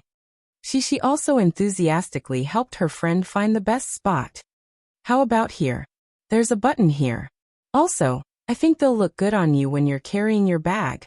After confirming the best spot, Shishi put her Teru dolls back and reached out to help the clumsy Lu Xiaoyu hook them up. Let me help you. The two girls fiddled around in their seats and chattered nonstop. Finally, they succeeded in attracting other people's attention. Chen Yuxuan, who was sitting behind Shishi, could not help but lean over and ask, What are you two doing? What's this? It looks pretty good. We can't show it to you. Shishi hurriedly covered it up. Yes, we can't show it to you. Lu Xiaoyu hugged Shishi and used her body to block Chen Yuxuan's view. Who asked Chen Yuxuan to be such a troublemaker in class? Moreover, he had a record of peeking at Shishi's test papers. Shishi and Lu Xiaoyu were both wary of him. If you don't want to show it to me, then so be it. Chen Yuxuan resentfully sat back down. What can I do? I can't bully two girls, right? Chao Ruolin is eyeing me like a tiger watching its prey. If I dare to bully my classmates, as the new class president, I'll definitely get my revenge. Of course, she said it as if I can bully Shishi and Lu Xiaoyu. Not to mention that Shishi is taller than me, stronger than me, and knows swordsmanship. Lu Xiaoyu's father is a police officer. He once saw Lu Xiaoyu's father driving a police car at the school gate after school. These two girls are not easy to deal with. Sob sob sob. I better not provoke them.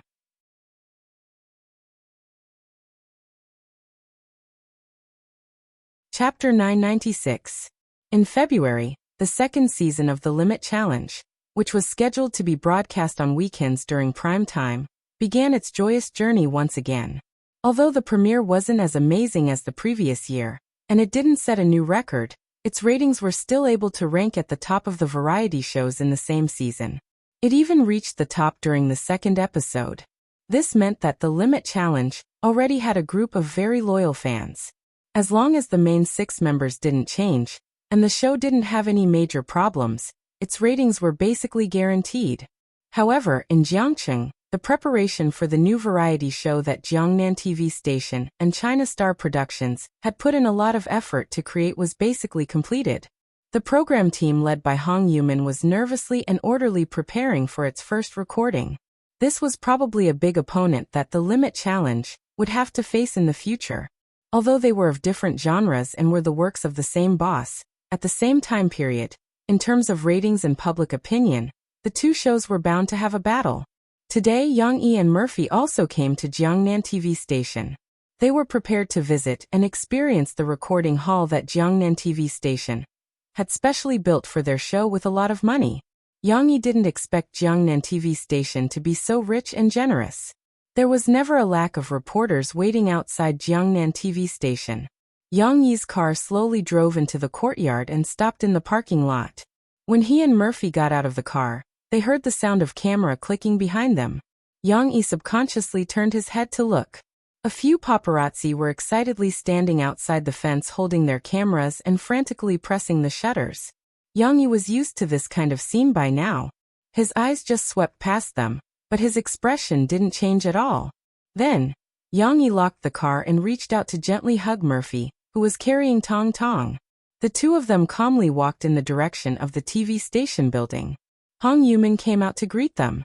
Coincidentally, Yang Yi and the others also met Jiangnan TV station's director, Wu Xiangdong, and his assistant, Qin Yu downstairs. Wu Xiangdong smiled when he saw Yang Yi. However, he still had a meeting to host later, so he got Qin Yu to entertain Yang Yi. There was no need to elaborate on the pleasantries. The main purpose of Yang Yi and his team was to visit and check out the new recording hall of I Am a Singer. Soon, they arrived at the recording hall. As soon as they entered, the door was closed, and any movement from the outside world seemed to have been isolated. The perfect soundproofing effect made Yang Yi and Mo Fei, with their picky ears, could only hear the buzzing of the staff talking at the scene. The recording hall was about 1,200 square meters. It wasn't big, but it could support a small stage. Qin Yu covered his mouth with his hand and purposely whispered a few words. I won't hide it from Teacher Yang. Our Wu Tai station has put in a lot of effort. After all, Teacher Yang and Mayor Guo have a good relationship. For this program, we have to do our best to cooperate with you. Therefore, we have to provide you with the best resources. Following that, he laughed heartily and returned to his normal voice. He said with a smile, of course, the television station has also made an assessment. They feel that with China's The Voice's popularity in the music variety show market, our show's format is novel and has a better effect in terms of attracting celebrities. It can definitely be made into one of our station's signature shows, so it's normal for them to give us more support. Yang Yi felt quite uncomfortable listening to these bureaucratic words. Although Qin Yu was also flattering him, there was probably a lot of hypocrisy in it. Luckily, Qin Yu quickly shut his mouth and pretended to be invisible at the side. He did not disturb Yang Yi and Murphy's audition. During the audition process of Murphy singing a song, Hong Yumin arranged for someone to record it with the camera and sound equipment. These would be used as highlights for the promotion of I Am a Singer in the future. The effect is very good. After Murphy finished singing, Yang Yi smiled and applauded. He commented, I'm listening from below. This feeling is very strange. It's as if every turn of your voice is coming out from beside my ear. It's better than listening to non-destructive music with top-notch headphones. Moreover, the sound pressure created by the live broadcast is exactly the same as a concert. It's a great feeling to listen to it live. Come and sing a part too. Let me give it a try. Murphy pulled Tong Tong to her side and urged Yang Yi. She also wanted to experience the ultimate enjoyment of music brought by this level of sound equipment live. The two of them played with the sound equipment, as if there was no one else around. After listening to Yang Yi's live broadcast, Murphy couldn't help but give him a thumbs up. She sighed and said, "A good sound system is indeed different." She glanced at Hong Yumin and Qing Yu beside her. She pulled Yang Yi and secretly asked, "Do you think we can borrow this place? I suddenly feel that this place is very suitable for holding a fan handshake meeting. We can occasionally hold small events like this. It doesn't have to be a big concert. It's also a good way to give back to the fans who have always supported us." Murphy was a little uncertain. This was because the venue and equipment belonged to Jiangnan TV station. If they wanted to borrow it, they would have to ask for Guizi's father's favor. Yang Yi smiled and said, "Why would we want to borrow from others? If you like it, we can buy a piece of land near the company and build a small theater. We can just build our own venue according to this scale." Yang Yi could still afford to squander this amount of money.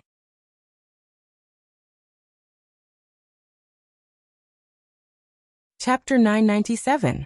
With the arrival of a new week, Xi, the Literature and Art Committee member, finally felt her presence.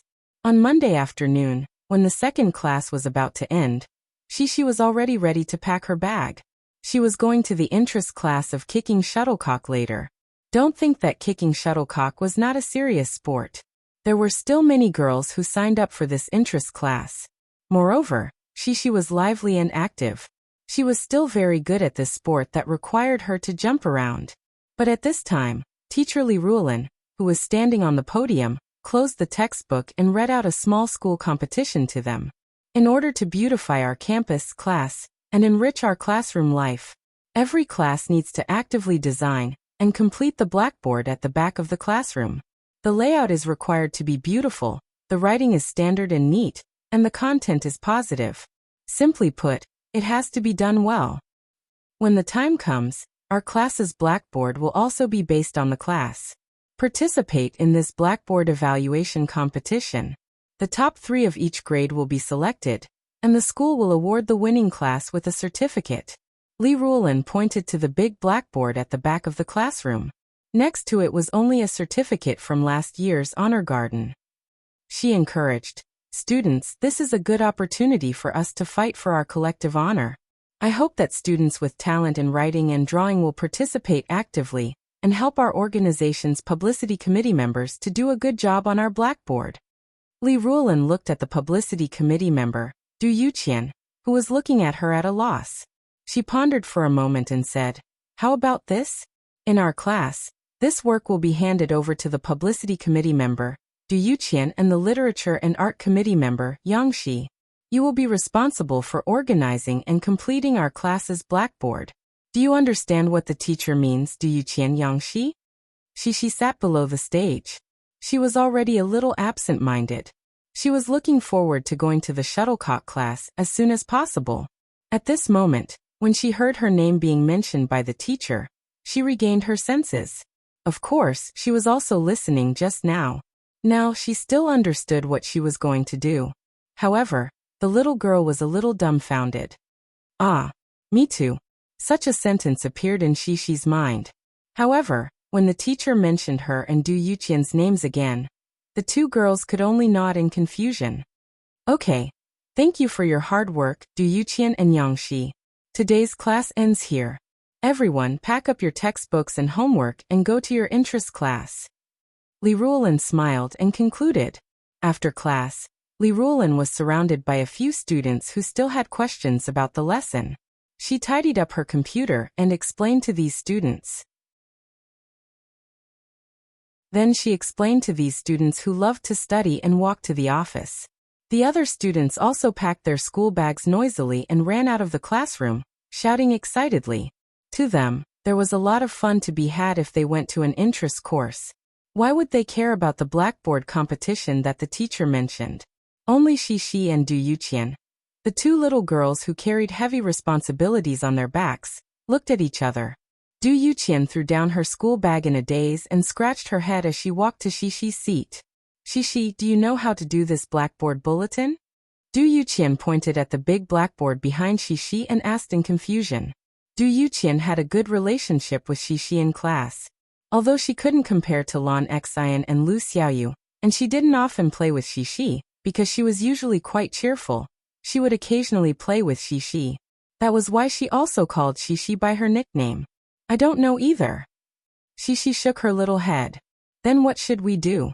Du Yuqian was at a loss. The teacher asked the two of us to do it. It seemed that Du Yuqian had a misunderstanding. Li Ruolin wanted her and Shishi, the two class committee members, to take the lead and organize the class's blackboard bulletin. She thought that only she and Shishi would do this work. When Shishi saw Du Yuqian's embarrassed look, she was also at a loss and confused. However, at this moment, the little girl smiled enthusiastically and said with a very positive expression, "Yuqian, don't be afraid. I can ask my papa how to do this blackboard bulletin. Then, little fishy can also help us, right? Little Yu." Cece turned to look at Lu Xiaoyu, who was packing her school bag, and asked. Lu Xiaoyu said, and raised her head in confusion. When she understood Shishi's meaning, she nodded and said, "Of course I will help you. I can also ask Xian Air to help. Then we will have 4 people." Shishi counted with her fingers. "Shishi, you can also draw. You draw very well. Didn't the teacher say that you can draw?" Lu Xiaoyu giggled and said. "Yes. Wait a minute, but I don't know how to draw with chalk," Shishi said with some embarrassment. "Hey, it's all the same. It's all about drawing. You can try, you should be able to do it." Lu Xiaoyu pretended to know and egged her on. "Okay then." Shishi nodded. Listening to their lively conversation, Du Yuqian seemed to have found her backbone. She nodded happily and said, "That's great, Shishi, you are so awesome. I will listen to you." It seemed that such an activity should be in charge of the publicity committee. However, Du Yuqian was not elected as a publicity committee member because of her ability to organize publicity. Her situation was similar to Wang Leilei's.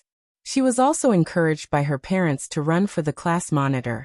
Of course, she also failed. She was only slightly better than Wang Leilei. Du Yuqian later mustered up the courage to run for the publicity committee member for the second time, and unexpectedly succeeded. If it were not for her success this time, she would not have the courage to try a third time. Now that she had encountered such a big problem, Du Yuqian did not think about fighting for power. Instead, the little girl's thoughts were very simple. She was happy to have someone to rely on. When they got home in the evening, Shishi told her father about the blackboard bulletin. However, Shishi overestimated her father. Yang Yi had lived 2 lives and had never made a blackboard bulletin before. Therefore, he could be said to be a layman. However, for Yang Yi, even if he had never done it before, he could guess how it should be done. Wasn't it the same as the layout of a newspaper?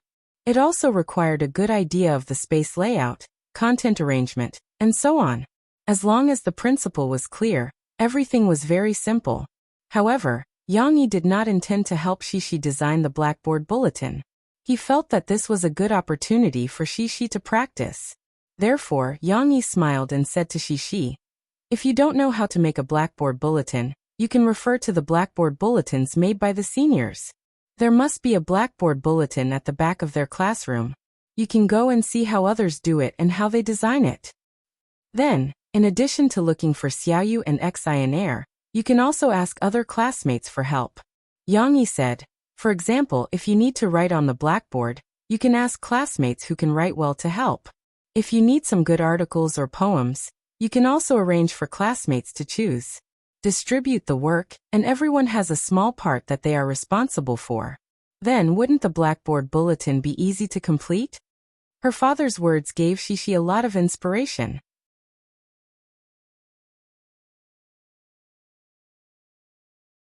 Chapter 998. My papa said that we can go and see how other people make blackboard announcements. On Tuesday morning, after the first class, Shishi excitedly gathered her friends and Du Yuqian together. Like a round table meeting, they gathered together and started to discuss. "Okay." Du Yuqian didn't even think about it. She giggled and said, "Who are we going to see?" Lan Xian didn't follow the crowd's lead and asked, "We can go and see Sister Xiaowei's class. Do you remember that the last time we went to look for Sister Xiaowei, there was a blackboard announcement at the back of her class?" Shishi said with a clear train of thought. Yes, I remember now. Yes, We can look for Sister Xiaowei. Lu Xiaoyu nodded. These young ladies chattered about the blackboard bulletin, and their enthusiasm attracted the attention of some young boys who liked to join in the fun. Chen Yuxuan propped himself up on the desk and leaned over to listen curiously. However, he didn't want to work. As soon as he heard the girls talking about how to make the blackboard announcement, Chen Yuxuan immediately retracted his head, as if he was worried that Xi and the others would drag him to work. However, why would the girls pay attention to him? During the break between classes, Cici led her 3 teammates and stormed toward the 3rd grade class 6, which was Yu Xiaowei's class. You want to see the blackboard announcement? After listening to Xi's explanation, Yu Xiaowei led Xi and the others to the window at the back. The 5 of them stood in a row and leaned against the window to look inside. The 3rd grade children's blackboard announcements were quite good. After all, they had 2 years of experience. The blackboard announcements that were made last semester still looked brand new. The lines of text were separated by colored frames and patterns. This way, space could be used more rationally, and the layout was more orderly and beautiful. The big title was also very beautiful. It was probably drawn with chalk, and every stroke reflected a very clear 3-dimensional feeling. The corners of the text box were also interspersed with small pictures, giving off a cute and refreshing feeling. Of course, it also made the overall impression not feel dull because of too many words. So this is what the blackboard announcement looks like. Du Yuqian stared at it and sighed softly. Sister Xiaowei, did your class's blackboard announcement win an award? Xi asked curiously. No award. Yu Xiaowei was a little embarrassed to say it in front of her class. She looked around and whispered, I saw the blackboard announcements of the 3 classes that won awards. They were very beautiful. They drew very big pictures and a lot of interesting things. It's amazing. It's okay, she can draw too. Lan Xian pointed at Xi and said proudly. I don't know, because it needs to be drawn with chalk, and I haven't drawn with chalk before. Xi hesitated for a moment, but soon said energetically, but I can try. Sister Xiaowei, if I draw well, can I win an award? Yu Xiaowei thought for a moment, shook her head and said, the blackboard announcement has to be written well. Yes, our teacher said that our handwriting isn't very good. It has to be written with beautiful chalk? The few girls fell into deep thought. The break between classes passed quickly. Not long after, the 4 first-year girls finished looking at Yu Xiaowei's class's blackboard announcement and had to go back. However, after saying goodbye to Yu Xiaowei and preparing to go downstairs together, Du Yuqian said to Xi enviously, Xi, you're really amazing. You even know the senior sister Xiaowei. She knows a lot. Of course Sister Xiaowei knows a lot. It's because they've done a lot of blackboard announcements. Lan Xian shouted indifferently. However, their words gave Xi an idea. Her eyes lit up, and she turned around, ran back, and pulled Yu Xiaowei's hand, who was still watching them leave. Sister Xiaowei, can you help us? Cici was a little excited. She took Yu Xiaowei's hand and twisted her body, as if she was asking for it coquettishly. She said, everyone says that you know a lot. Can you help us see how to do the blackboard? This was equivalent to hiring a designer. Yu Xiaowei was stunned for a moment, and asked nervously, can I really? But I haven't done it before. I've only seen some blackboard announcements. It's okay, you know a lot more than us. Xi thought very clearly and she eagerly said, okay? Sister Xiaowei, can you help me, okay? Although Yu Xiaowei didn't have much of a presence in their class, and the class committee didn't ask for her opinion when they discussed making the blackboard announcement, Yu Xiaowei still wanted to participate in some activities. Therefore, when Yu Xiaowei heard Xi's invitation, she was pleasantly surprised. Now Xi's sincere invitation made Yu Xiaowei even more happy. She pursed her lips, and with a smile in the corner of her eyes she said, okay, I want to give it a try too. After saying goodbye to Yu Xiaowei, the girls ran down the stairs and hurried back to their classroom. Du Yuqian was a little excited. She ran to Xi's side, and said with a little uneven breath, Xi, that's great. Okay, with Sister Xiaowei's help, we can definitely do this blackboard announcement well. Xi giggled and said, that won't do. Didn't Sister Xiaowei say that we have to write it well?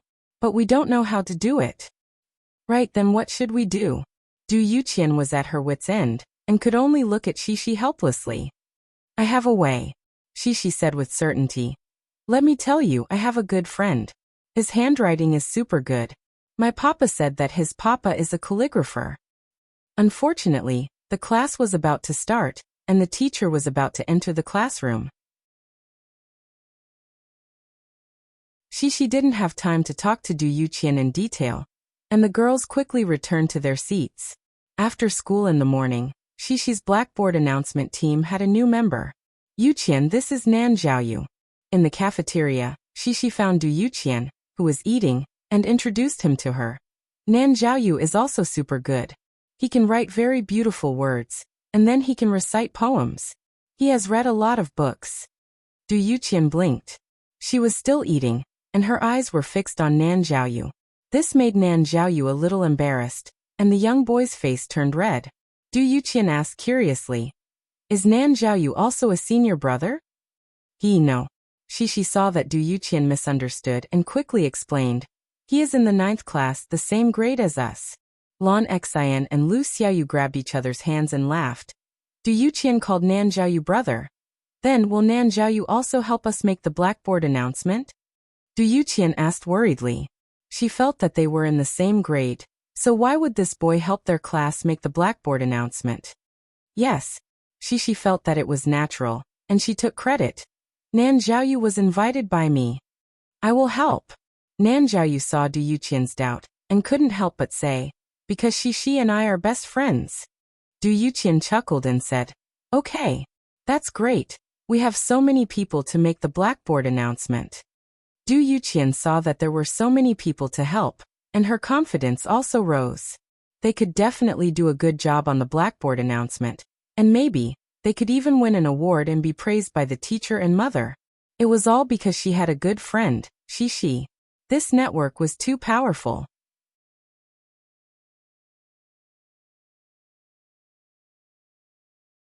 Chapter 999. Li Ruolin did not think of casually throwing a big task to these 6- or 7-year-old children to complete on their own. In fact, she was still prepared to follow and guide them at any time, teaching Du Yuqian and Shishi how to arrange and design this blackboard bulletin. However, these 2 days, she was also a little busy. It was mainly because of Chen Yuxuan and a few students in the class whose grades were not very good. Li Ruolin was actively contacting their parents. Moreover, she usually communicated with them more and urged them to study. After being busy with all kinds of chores, Li Ruolin somewhat forgot about the blackboard bulletin. It was not until the teachers of other classes in the office talked about what kind of theme their classmates were planning to create on the blackboard bulletin that Li Ruolin suddenly remembered that she had forgotten to care about the situation of their class's blackboard bulletin. Moreover, Li Ruolin was also curious. Why didn't Du Yuqian and Shishi come to her for help? These 2 girls were usually diligent and inquisitive. They were not introverted students. Could it be that they had forgotten? Therefore, on Wednesday afternoon, Shishi carried her small school bag and held her small dancing shoes in her hand. She ran to the teacher's office and looked for teacher Li Ruolin to clock in. Li Ruolin signed her name and asked with a smile, Young Shi, do you still remember the blackboard bulletin that the teacher told you about on Monday afternoon before school? The teacher asked you and Du Yuqian to be in charge of this matter. Shishi did not understand why the teacher would ask this. The little girl blinked her eyes in confusion and replied in a clear voice, I remember. Remember? All right, Li Ruolin decided to change the way she asked. Now, how are your preparations? Do you need the teacher's help? Shishi had too much to say about the teacher's question, especially in the first half. One had to know that she and Du Yuqian had spent a lot of time between classes these 2 days running around and being extremely busy. Shishi's eyes lit up. She took a step forward and unconsciously raised her right hand to grab the teacher's table. She said eagerly, Teacher, let me tell you, we have a lot of people now. Me Yuqian, and Little Fishy, Lu Xiaoyu and Lan Xian. Shishi was used to calling Lu Xiaoyu and Lan Xian by their nicknames, but when she remembered that she was talking to the teacher, she changed it back. Li Ruolin looked at Cici in surprise. She didn't expect that Cici and Du Yuqian, the 2 girls, would be able to find so many people to help them without her guidance. Wait, this Yu Xiaowei and Nan Jiaoyu are not from our class? After all, Li Rulin was still a competent class teacher. She quickly heard the problem and asked in confusion. That's right, Sister Yu Xiaowei, Sister Yu, and Yu's mother Nan Jiaoyu is in our grade, but he's in the 9th class. They're all my good friends and are willing to help me. Shishi smiled sweetly. Li Rulin looked at Shishi speechlessly. She just thought that Shishi and Du Yuqian were quite troublesome, but she did not expect them to be so troublesome. They actually got students from other classes to help, and there were even older sisters. In fact, Li Rulin wanted to tell Shishi, for our class's blackboard bulletin, try to use our own classmates as much as possible. However, when Li Rulin saw that Shishi was still excitedly introducing the abilities of each member of her team, she quickly thought, I can't dampen the enthusiasm of the children. Ahem, Shishi, since you can find so many helpers, it's also your ability. Li Rulin thought for a moment, then smiled and said, Then can you tell me how it's going? When are you going to start drawing the blackboard bulletin on the blackboard? Yes, Mi Yuqian and Lan Xian. Shishi listed a long list of names again, then patiently told the teacher about the details of their preparation today. We went to look at a lot of 3rd grade's blackboard bulletins, and then we're going to design it together tomorrow. Sister Xiaowei will teach us. Li Rulin looked at Shishi's beaming face and suddenly felt a sense of defeat. How did she teach such amazing children? They were only in the 1st grade, but they already had such organizational and planning skills? Now that they had started to get on the right track, she, as the form teacher, was late. Moreover, Li Rulin had a humble question in her mind. What's the use of having you as the form teacher? No matter what, Li Rulin still encouraged Shishi and let her and her friends continue to work hard. Li Rulin was a little curious and wanted to see what these outstanding children could do. During dinner in the evening, Shishi also talked to her father about the blackboard bulletin. In the past few days, the blackboard bulletin had been a hot topic in their family. However, at this moment, the little girl was not as confident as she was in school. Papa, what do you think we should draw on the blackboard? Shishi held the chopsticks as if she was holding a paintbrush. Her elbows were on the table, and she frowned slightly and said in distress. What do you want to draw? Yang Yi asked with a smile. His hands were not idle, and he picked up some vegetables for the little girl with his chopsticks. Shishi did not look at her bowl. Her eyes were looking at the empty space above her father's head, as if she was thinking. She pouted and said, I want to draw a super beautiful drawing. Then the teacher will like it, and everyone will like it. Then we can win the prize. But this idea was a little too naive. Shishi was obviously aware of some of the difficulties. She held her cheek with her left palm and looked cute and worried. She muttered, But I can't draw, and I don't know how to draw with chalk. It's too difficult to draw a super beautiful drawing. Yang Yi understood what she wanted to express and said with a smile, Papa knows. You want to draw a simple but beautiful drawing, right? Shishi finally came to her senses. She looked at her father and nodded. The little girl's big eyes were full of eagerness. She hoped that her father would give her some ideas. Yang Yi touched his chin and said, A simple, beautiful and interesting drawing. What should I draw? He did not have a particularly good idea at the moment, but since Shishi asked him for help, he could not disappoint Shishi. He looked around and glanced at the bowls, chopsticks, and ingredients in the dining room. He glanced at Shishi's body, the lights on the wall, the flower arrangement, and other decorations. Finally, his eyes fell on the 3 British short-hairs who were enjoying their dinner. At this time Dodo Gray and Xiao Guai buried their heads in their bowls. The cat food that Yang Yi the poop picker had prepared for them was as delicious as always. They enjoyed it very much. Xiao Guai seemed to have felt Yang Yi's gaze. It raised its round face and met Yang Yi's eyes. At this moment, there seemed to be a familiar background music. After confirming the look, I met the right meow.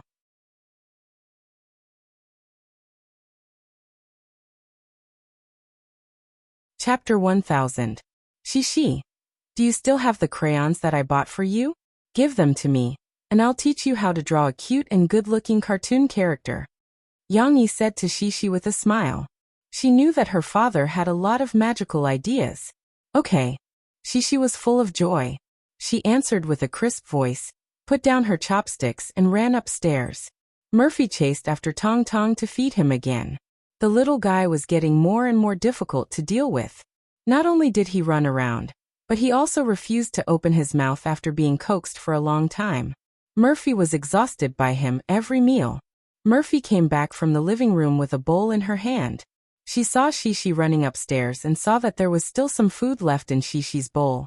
She frowned and asked, "Why did Shishi run upstairs? She didn't even eat." Yang Yi said with a smile, "I asked her to get her crayons. Wasn't she talking about the blackboard just now? I thought of a drawing that she could draw on the blackboard." "That's because you indulged her. If she's only willing to take a bite after being fed, she'll be done for," Murphy said reproachfully. Okay. Don't worry. I'll go feed Momo. I can teach her how to draw anytime." Yang Yi saw that Murphy was angry, so he quickly coaxed her. Yang Yi could understand Murphy's irritation.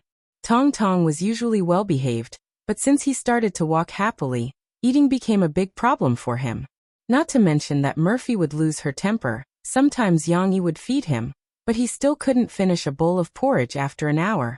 Every time the spoon reached out, his mouth would still be full. Yang Yi was so angry that he wanted to spank his little butt. Murphy couldn't lose her temper when she saw Yang Yi like this. She smiled and said, "Okay, don't coax me. I'll feed you. You'll be angrier than me later." Murphy scooped up some scrambled eggs with tomatoes, which Tong Tong liked to eat, and went to the living room with the bowl. This was going to be a long battle. "Papa, here you are." Shishi came downstairs quickly. She held a crayon box and a sketchbook and shouted excitedly. In order to see her father draw, the little girl picked up her small bowl and wanted to run to her father's side. "Finish your meal first. We'll draw later. Otherwise, your mother will be angry later." Yang Yi stopped her. He winked at Shishi and signaled her to look at the living room. "Open your mouth. Let Mom see if you've finished eating." Mo Fei's voice happened to come over at the same time. Although it was not scolding, the tone of her voice clearly showed her sternness. Shishi couldn't help but shrink her head. She turned her head and stuck her tongue out at her father. She seemed to be very scared. But looking at her giggling, it seemed that she was still very daring when she was with her father. It was finally time to draw at night. Yang Yi and Shishi sat side by side in front of the coffee table on the carpet in the living room.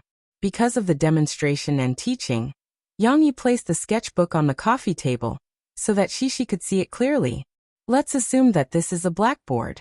First of all, we have to draw a big circle on the blackboard. Do you see it? This might be a little difficult for you because you have to draw such a big circle on the blackboard. But it's okay. Take your time. You're using chalk, so you can use the blackboard eraser to modify it." Yang Yi picked up a black crayon and drew a circle on the paper easily. As he drew, he said, "Of course, I'm using a black crayon now. But when the time comes, you can use white chalk to draw the outline. After you finish drawing and coloring it, you can use the chalk eraser to carefully trace the outline." Shishi watched her father draw with rapt attention and nodded absent-mindedly. However, Shishi couldn't help but open her mouth wide when she saw how well her father drew the circle with his bare hands. She looked at her father's hand that was holding the crayon with admiration. Her father was so awesome. He drew so well. "This circle is the head of the robot cat that I'm calling Ding Dang," Yang Yi said with a smile. "A little bell?" Shishi reacted quickly and turned to look at her father in surprise. Little Belle was her friend in kindergarten. Fortunately, Shishi had a good memory. If it were Lon Xian, she definitely wouldn't remember it. "It's not Little Belle. It's called Ding Dang." Yang Yi smiled and wrote these 3 words in the blank space next to him. He said, "Why is it called Ding Dang? Look, we're going to draw a small collar here. We're going to draw a small circle in the middle, and write AT in the middle. Look, doesn't it look like a bell that jingles? We used to bring it to Steamed Bun. Because it jingles, we call it Ding Dang." Yang Yi realized that no matter how he explained, it was related to bells. However, at this time, Shishi didn't care about the difference between bells and jingles. She nodded her little head happily and snuggled closer to her father. She rested her face on her father's arm and watched him draw with rapt attention. Next, we're going to draw the outline of its body. Look, these two short ones are its arms and the round ones are its hands. Then we're going to draw its body and feet here. The feet are in the shape of an oval, flatter than an egg. Yang Yi slowly drew for Shishi to see. His movements were very slow, as he was afraid that Shishi wouldn't understand. Under Yang Yi's strokes, a ding-dang that stood in the most ordinary penguin position, and had the most ordinary smile gradually appeared in front of Shishi. Of course, with the help of the crayons, Yang Yi still had to color for Shishi to see the final result. Its body is blue from here to here. The collar is red, the bell is bright yellow, the inside of its mouth is red, and its tongue is orange. Yang Yi said as he colored. At this moment, a shadow suddenly loomed over from the side. Yang Yi and Shishi turned their heads instinctively. It's Tong Tong. Little Momo, who was wearing baggy pants, there were diapers inside, had one hand on the coffee table and the other hand behind his back like a wing. His body was slightly leaning forward, and he even arched his little butt. He was curiously moving closer to see what his father and sister were doing. However, when his peeping was discovered, his father and sister both looked at him. Little Momo felt guilty. He blinked his eyes, turned around and ran out of the living room. He didn't even know if his father and sister were willing to let him stay and observe. Tong Tong's attempt to join in the fun was just a funny interlude. Yang Yi smiled as he came back to his senses. After he finished coloring the ding-dang, he asked Shishi with a smile. What do you think? Isn't this ding-dang cute? It's super cute. Shishi loved it so much that she danced and screamed. She couldn't help but press her back against her father's big hand. She giggled and shook her little butt left and right. She didn't dare to disturb her father when he was painting. Now the little girl could finally express her love for ding-dang with all her strength. Haha, let me tell you, if you paint this on the blackboard, a lot of people will like your blackboard bulletin. Yang Yi looked at Shishi's excited face and felt a little proud. He smiled and said, also, this is just the beginning. Let me teach you how to paint ding-dang with more expressions and actions. Shishi had been learning how to paint for a long time, so Yang Yi didn't let her continue to watch. He spread out 2 pieces of sketch paper and asked Shishi to pick up a crayon to paint with him. Shishi's first time painting was not very successful. The circles were crooked, but it had to be said that Shishi was very talented in painting. She drew ding-dang's body proportions very well. She just needed to practice. However, when Shishi was coloring ding-dang, she suddenly made a big discovery. She turned her head in surprise and said, Hey Papa, ding-dang's body is also blue. It's a little like Xiao Guai, Xiao Hui and Dodo. Well, Xiao Guai and the others aren't as blue as ding-dang. Not only were they similar, but the flat face was also the same. Yang Yi told Shishi half of the truth, because I got the inspiration for ding-dang from Xiao Guai and the others. Also, I thought of a very interesting story for ding-dang. I'll tell you before you go to bed tonight. Okay, there's another story to listen to. Cece was overjoyed. She couldn't help but stand up and cheer beside her father with her 2 little arms raised. However, Shishi was still thinking about her blackboard bulletin. After the excitement, she quickly sat down and said to her father energetically, Papa, let's paint ding-dang first. I want to paint ding-dang super nice.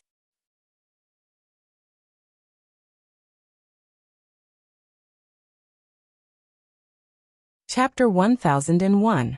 On Thursday, the Blackboard Bulletin preparation team gathered again during recess. Shishi couldn't wait to show her friends the prototype of ding-dang that Yang Yi had drawn for her yesterday. Wow, what is this? A cat? Du Yuqian asked excitedly. No, this is ding-dang. It's a robot that can talk. No, it's a Doraemon. It's called ding-dang. Lu Xiaoyu, who had already seen it, couldn't wait to help Shishi explain. Obviously, ding-dang was still very popular among the children. Not to mention Du Yuqian, Yu Xiaowei, and Nan Zhaoyu, who had seen it for the first time. Lan Xian and Lu Xiaoyu had seen it from Shishi in the morning, and now they were still looking at it reluctantly. Yes, it's called ding-dang. Shishi giggled and proudly said to her friends, This was drawn by my papa. Moreover, My papa also told me the story of Ding Dang and Nobita. It's super interesting. Big Bear? Yu Xiaowei was a little curious and couldn't help but interrupt. She whispered, "Is it a bear or a panda? I learned in science class that bears and pandas are different." Unfortunately, Shishi didn't give her a chance to show her knowledge. The little girl smiled and said, "Hee hee, it's not a big bear or a panda. It's a boy called Nobita." A boy. Du Yuqian's eyes lit up. She pointed at Nan Zhaoyu and smiled. Nan Zhaoyu is also a boy, so he's Nobita. I don't want to be Nobita. I like Ding Dang. Nan Zhaoyu shook his head. However, at this time, Du Yuqian, Lan Xian, and the other little girls finally put the title of Nobita on Nan Zhaoyu's head. Of course, this was just a joke. When they heard Shishi's brief story of Nobita finding a Doraemon from the future in a drawer, and how this Doraemon named Ding Dang could take out many magical toys from the bag on its belly, no one wanted Nan Zhaoyu to be Nobita anymore. "I want to be Nobita too," Lu Xiaoyu said enviously. "I also want to have a Ding Dang at home." Of course, at this meeting, they did not come to listen to Shishi's story. Everyone had their own division of labor. Although Shishi's arrangement was not very clear, and even a little chaotic, it was now time to report their progress. At this time, Nan Zhaoyu was the most active. He was not like Lu Xiaoyu, who was forgetful, nor was he like Lan Xian, who was procrastinating. Shishi asked him for help, and the little boy finished his task early. He excitedly puffed out his chest, and his eyes were shining with confidence. He said, "Shishi, I found the poem. My father helped me find it, and he found a lot of them. He even taught me how to write them." Unfortunately, his handsomeness lasted for only 2 seconds. Nan Zhaoyu quickly scratched his head and said embarrassedly, "But my father hasn't helped me write all of them, so I can look at them and write them on the blackboard." "Then what should we do?" Du Yuqian tilted her head doubtfully and looked at Nan Zhaoyu. It was as if he had not said anything. "It's okay, I can recite it for you. Is that okay?" "My father was not free yesterday, so I have to wait for him to finish writing," Nan Zhaoyu said quickly. "Sure. I want to hear Nan Zhaoyu recite the poem." Shishi nodded straightforwardly. "That's right. Nan Zhaoyu could recite poems in kindergarten." Lan Xian also praised him tacitly. "Then I'll recite it for you." Encouraged, Nan Zhaoyu puffed out his chest and raised his head slightly. As if he was reciting aloud, he recited in a loud and clear voice, the long ballad, "The flowers in the green garden. The morning dew waits for the morning sun." Note: this is a poem from the Han Dynasty. The history of this world began to diverge after the Three Kingdoms. Oh, Xiaohan can't just make up a poem to fool everyone. Sure enough, boys who can recite poems are different. Nan Zhaoyu immediately received Sister Xiaowei's surprised gaze, and Du Yuqian's and the others' surprised and worshipful gazes. This made the little boy's interest even more intense. He used a cadence to recite the rest of the poem while shaking his head.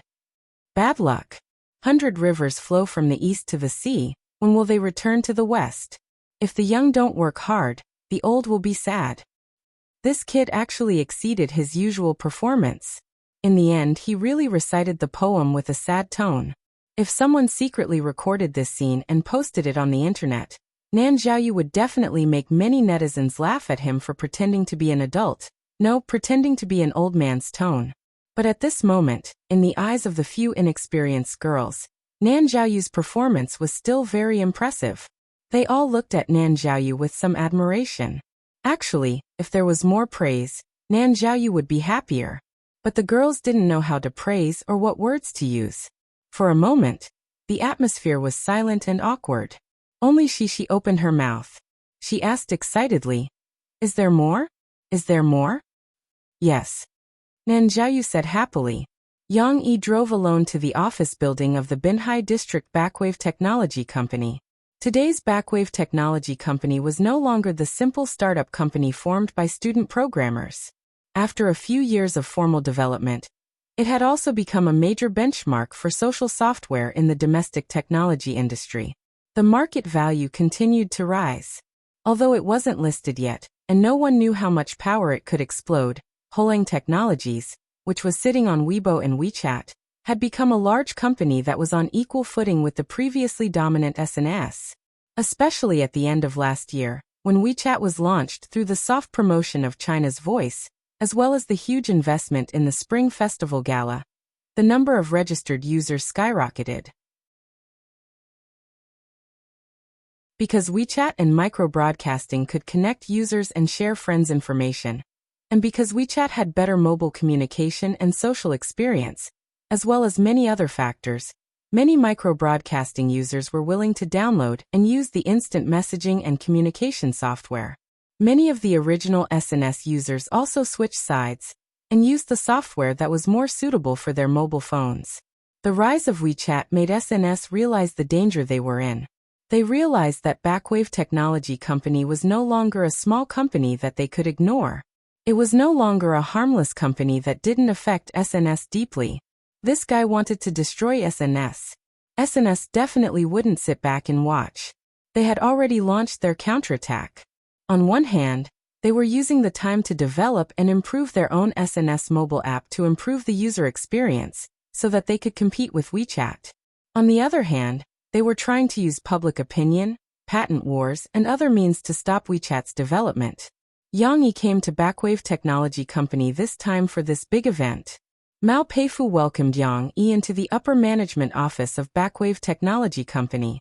Along the way, many employees were curiously sizing up this masked man. It had to be said that Yang Yi did a great job of keeping his identity a secret, so that his life wouldn't be affected. At Backwave Technology Company, other than a few old employees who didn't know how to leak secrets, very few new employees knew that he was the big boss. Hence, there was a lot of discussion below. Who is he? Looks like CEO Mao, General Lao, and the rest respect him a lot. I don't know, but his back looks a little familiar. Could it be our company's mysterious boss? I don't think so. Look at his dressing and his height. He's quite handsome, more like a celebrity. How could our boss be so young? That's true. Sigh, he really does look familiar. Why can't I remember? Which celebrity is he?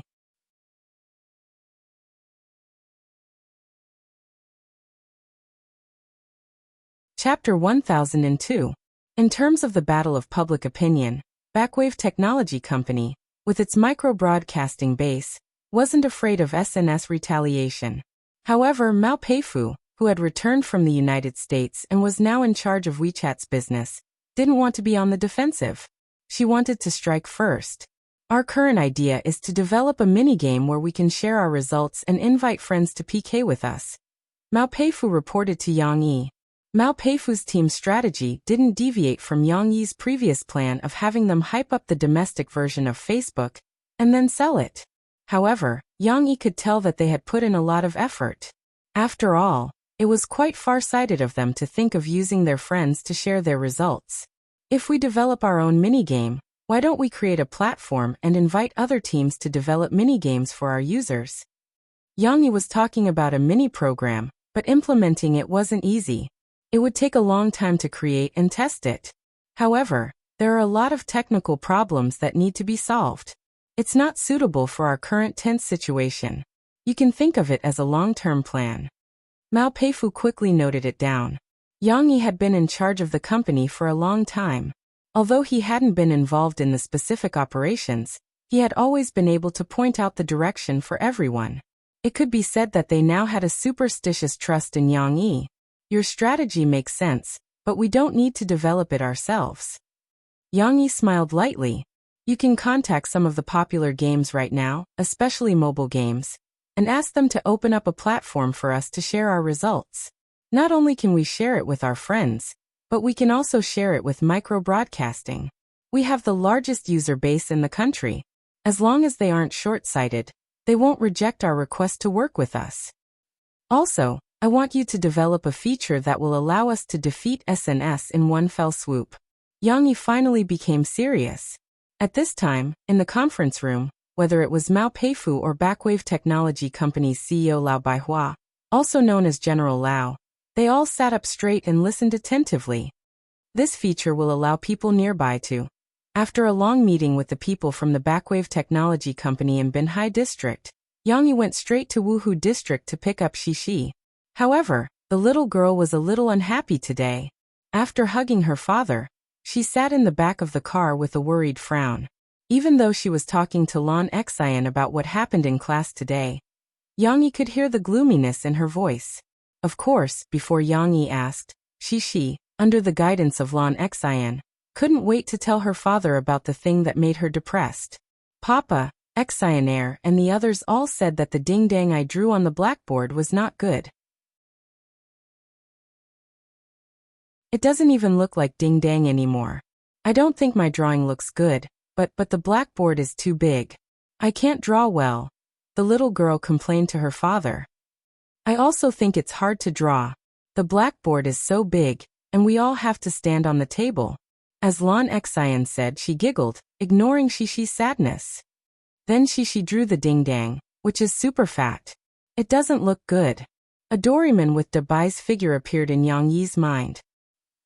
Stop talking. I'm so sad. Cici pulled on Lon Xian's arm with a reproachful expression. Hee, I won't talk about it. Lon Xian naughtily stuck out her little tongue at Shishi. Papa, can you help me? Help me draw the ding-dang. I want a cute ding-dang. I don't like fat ding-dang. Shishi turned to her father, hugged the back of her father's driver's seat, stuck out her little head, and said with a pout. Yang Yi could certainly help Shishi draw, but Yang Yi felt that if he helped Shishi draw, Shishi would lose the opportunity to practice. Moreover, what could be happier than him and his friends working hard to complete the blackboard, and then being praised by others? However, Yang Yi could not stand by and watch. Obviously, Shishi also encountered a big problem that troubled her, and she needed someone to guide her.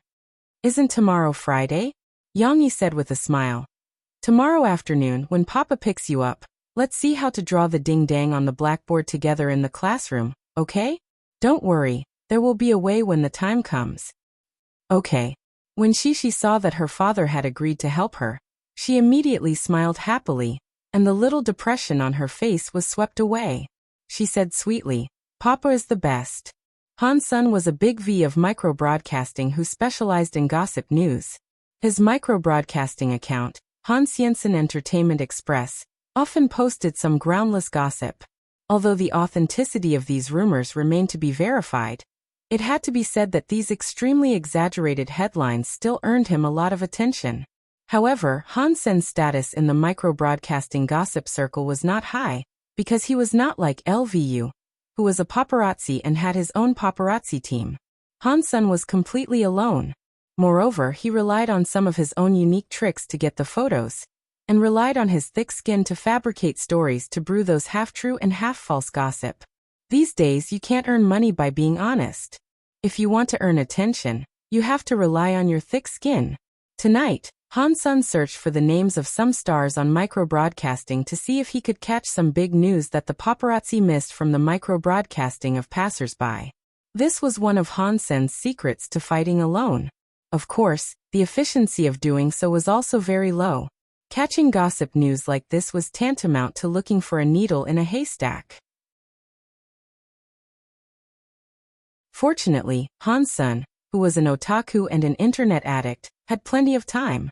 However, Han Sun did not expect that there would be a harvest so soon today. A mysterious person came to our company today. He looks like Yang Yi. Han Sun searched for Yang Yi's name. After scrolling through several pages, he finally saw a micro-broadcasting that made him feel refreshed. Clicking on the accompanying picture of this micro-broadcasting, Han Sun saw a vague back. The photo taken by this person was a little blurry and could not be seen clearly. However, it didn't matter. Han Sun had a way. He clicked on the micro-broadcasting homepage of the person who posted the micro-broadcasting. He opened the people he followed and checked them one by one. Finally, his efforts paid off. Han Sun finally found a micro-broadcasting sent by someone who seemed to be his colleague in the list of people he followed. Why is the company so serious today? General Lau and Chairman Mao are out together to welcome a very young person. Could he be our big boss? I'm just guessing. The text of this micro-broadcasting had nothing to do with Yang Yi. However, Han Sun could tell at a glance that the office environment in this photo was the same as the previous photo. Moreover, the tall man wearing a mask was indeed dressed the same as the previous photo. This is Yang Yi. Hansen was used to this job. In fact, he was not much different from the paparazzi. How sharp were his eyes! He immediately recognized the person in the photo. It was Yang Yi. Wait! Hansen was excited and said to himself, "In this photo, why is there a micro-broadcasting doll on that person's desk?" Hansen glanced at the location sent by the micro-broadcasting again. He could not help but breathe heavily. He moved his fingers excitedly and searched for the location of the micro-broadcasting company.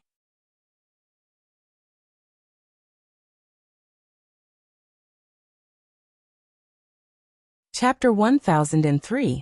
At 4:50 p.m. on Friday, Yang Yi arrived at the entrance of Huijia Primary School early, just like the other parents who were waiting for their children to finish school.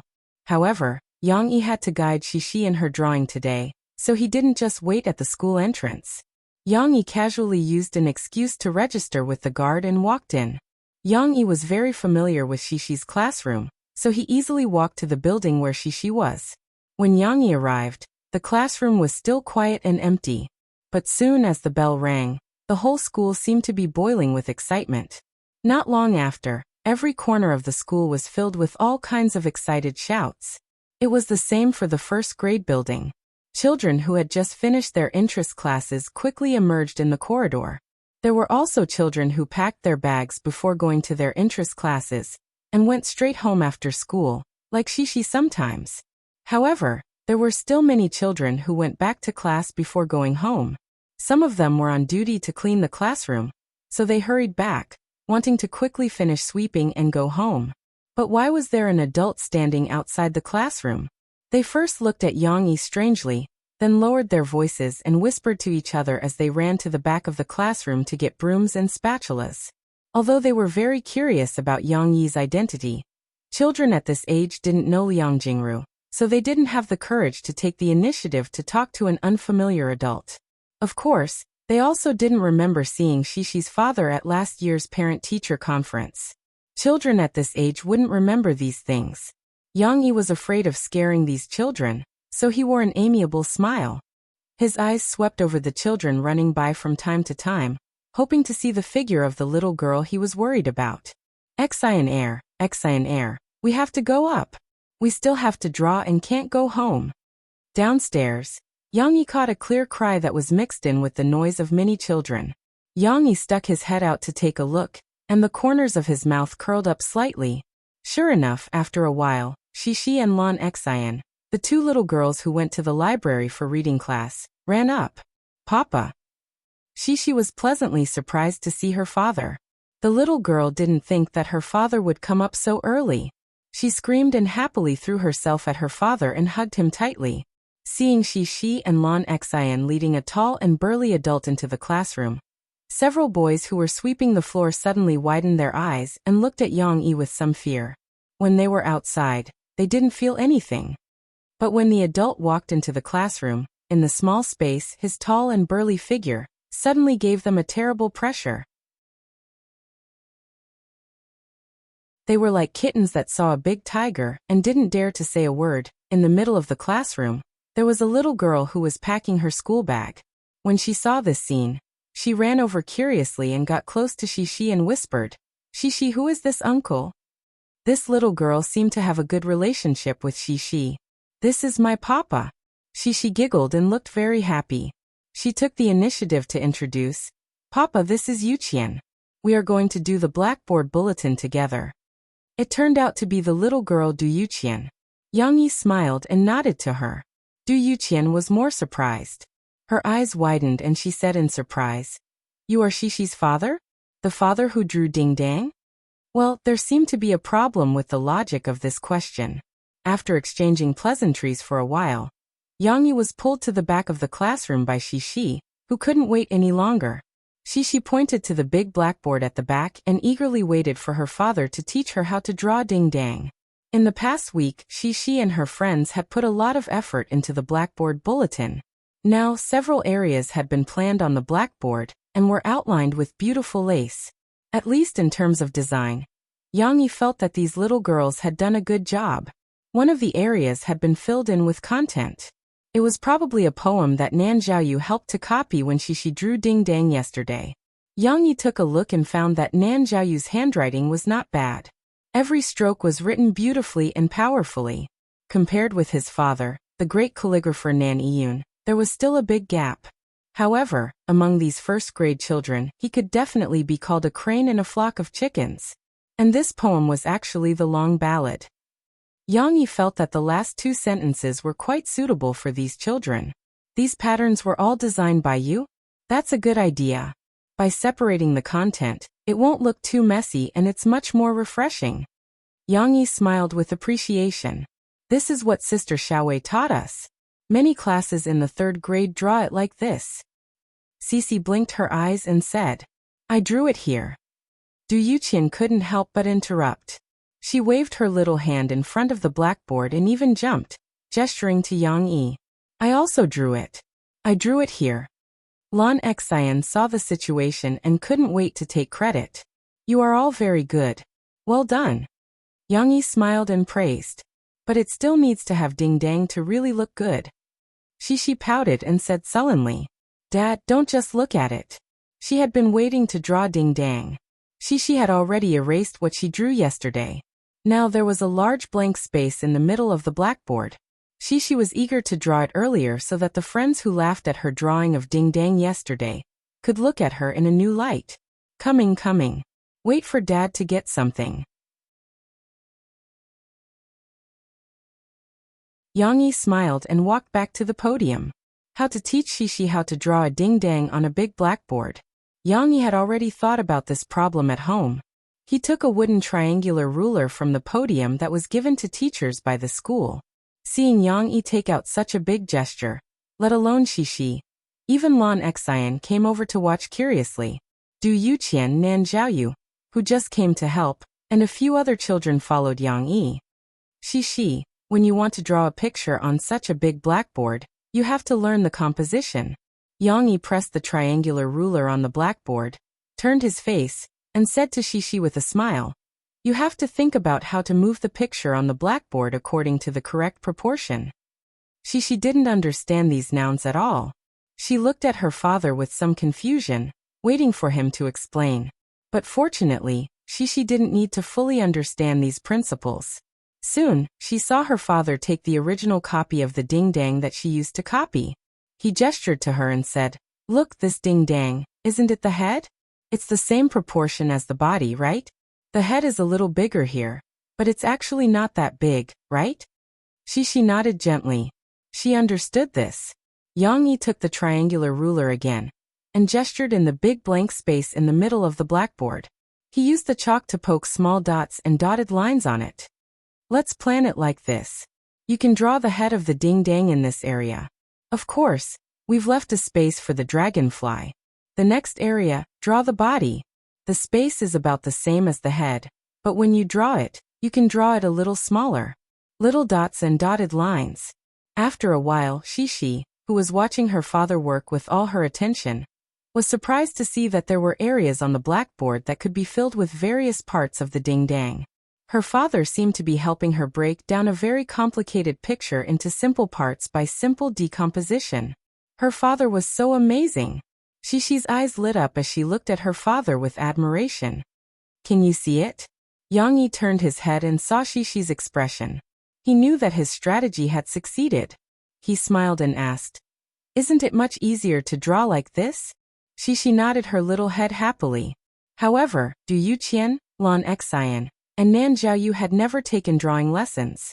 They were not like Shishi, who had watched her father draw since she was a child. They were confused and shook their heads in confusion. They muttered, I can't tell. Well, these children did not know how to compose a picture. They did not know how to draw a complete picture step by step from the beginning to the end. Naturally, there was no way for them to tell what the ding dang looked like from Yang Yi's messy little dots and curves. It's okay if you can't tell. Later, Shishi will draw it out and you'll see the effect. Yang Yi smiled and comforted them. Yang Yi moved an empty table over and said, come on, Shishi, it's your turn to draw. Shishi was eager to try, but she was not very confident. The little girl looked a little shy. She intertwined her two little hands and twisted her body on the spot. She whispered coquettishly, Papa, can I draw it myself? Yes, you can draw it yourself. But Dad will be watching, and he will guide you to complete it. Don't worry, Yang-yi said encouragingly. Okay then.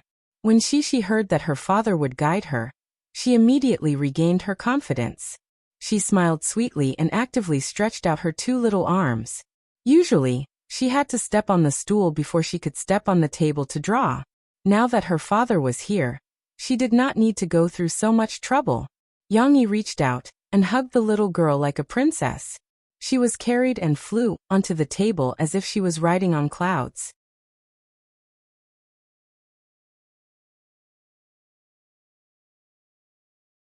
Chapter 1004.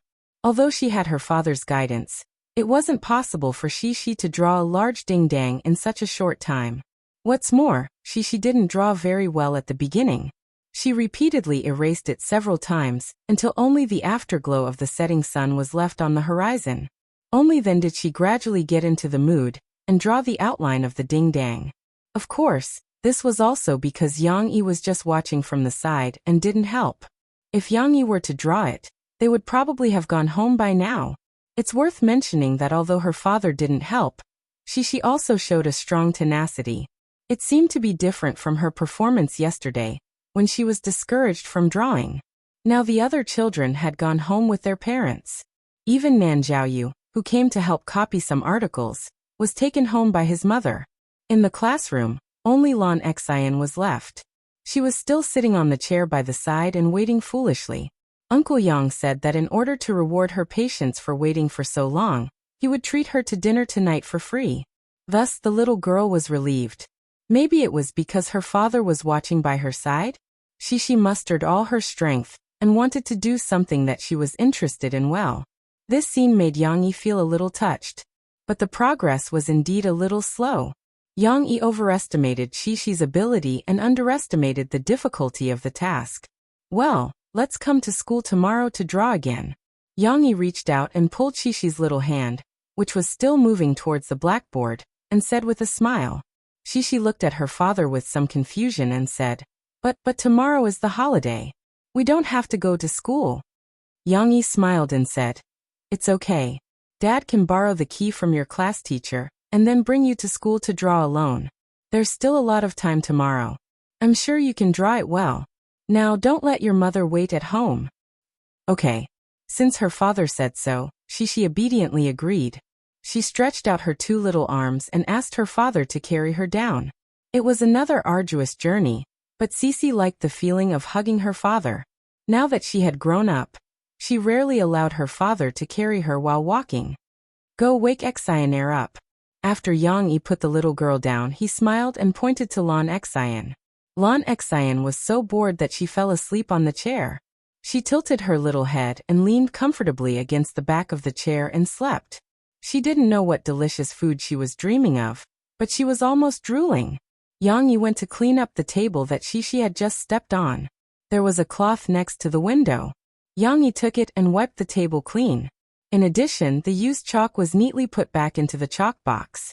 Shishi was responsible for waking Lan Xian up. The little girl took a big step and jumped in front of her good friend. Suddenly, she made a bang sound with her mouth, trying to scare her. Unfortunately, Shishi was not good at pranking others. Just as she made a sound, she couldn't help but giggle. She couldn't help it at all. Lan Xian, on the other hand, was startled by the sound. She raised her head in a daze and only came back to her senses when she saw Sisi laughing while hugging her belly. She wiped her mouth and mumbled in confusion. Huh? Ah. Is it time to eat? There will be food when we go back. We should go back. Yang-yi wiped the table clean, picked up the cloth, and said with a smile. Let's go. Xian, do you want to go to the bathroom? Shishi, you have to wash your hands too. After they finished cleaning up, they were ready to go home. Yang-yi walked out of the school gate with the two little guys. Wow, it's so late. Lan Xian looked at the reddish sky, and said in hindsight. Looking at her confused look, Yang-yi gently shook his head. When Lan Xian got in the car, he helped the little guy fasten her seatbelt. Shishi saw her father's head in front of them. She was talking to Lan Xian. Suddenly, the little girl exclaimed in a low voice. Oh. Yang Yi fastened Lan Xian's seatbelt. He thought there was an accident, so he quickly raised his head and asked, "What's the matter?" Shishi's beautiful big eyes blinked shyly. She pointed at her father's head, stuck out her little tongue, and said embarrassedly, "Hee hee papa, there was the color of chalk on my hand, and then your hair turned white." Yang Yi gently touched the back of his head. He roughly understood that Shishi accidentally got the powder on her hand on the back of his head, when she came down with her arms around his neck. "Papa, let me wipe it for you," Shishi said diligently. "It doesn't matter. I'll wipe it when we go back." Yang Yi smiled and rubbed Shishi's little head with his clean hand. He didn't want Shishi's hand to get dirty, so he just washed it clean. However, Yang Yi returned to his driver's seat. Before getting in the car, he reached out and patted the back of his head. The news of Yang Yi's appearance in Backwave Technology Company was finally exposed by the entertainment broadcaster, Hans Jensen Entertainment Express, this weekend. Although Hans Jensen Entertainment Express didn't have as many fans as Schwarzeiber, the news he threw out this time was quite significant. Soon, it was reprinted by some well-known entertainment broadcasters, and even paid by some news websites. Yang Yi is the boss of microbroadcasting? How is that possible? When many people saw this news, they felt that it was too ridiculous. How could a singer in the entertainment industry be the boss of such a huge company like microbroadcasting? This was even more unbelievable than the first time many people heard that Hu Haikwan of the Yuchuan Group was an angel investor who played with capital. However, a lot of the evidence provided by Hans Jensen Entertainment Express made people feel that it was somewhat reasonable. Hansen didn't have any connections or abilities. He couldn't find out the real name of the boss of Backwave Technology Company, nor could he provide any concrete evidence. However, his ability to fabricate stories was top-notch. Other than the photos sent by the employees, the second evidence provided by Hansen was the history of Backwave Technology Company. This wasn't difficult to find on the internet. Microbroadcasting was born from a code written by a group of students from Jiangqing Media University. This was the official version. As everyone knew, Yang Yi used to live next to Jiangqing Media University. Now he even had a coffee shop there. However, due to the frequent harassment of reporters, Yang Yi rarely went to the coffee shop. Of course, it was still difficult to convince people with just these two pieces of evidence. The third piece of evidence provided by Hansen was really close to the truth. Back then, microbroadcasting had made a name for itself by relying on microbroadcasting movies. Especially during the first Microbroadcasting Cup micromovie competition, it was in full swing. Many outstanding filmmakers emerged from that competition, and now, many of them had made a name for themselves in the entertainment industry. Moreover, the biggest winner should be the fairy tale micromovie, which was used as a demonstration piece by microbroadcasting. This was considered a major milestone in the history of movies. Not only was it still exciting to watch, but the songs were also widely sung. Moreover, when the audience watched it now, they suddenly realized that this micromovie was filled with stars. This feeling was very magical.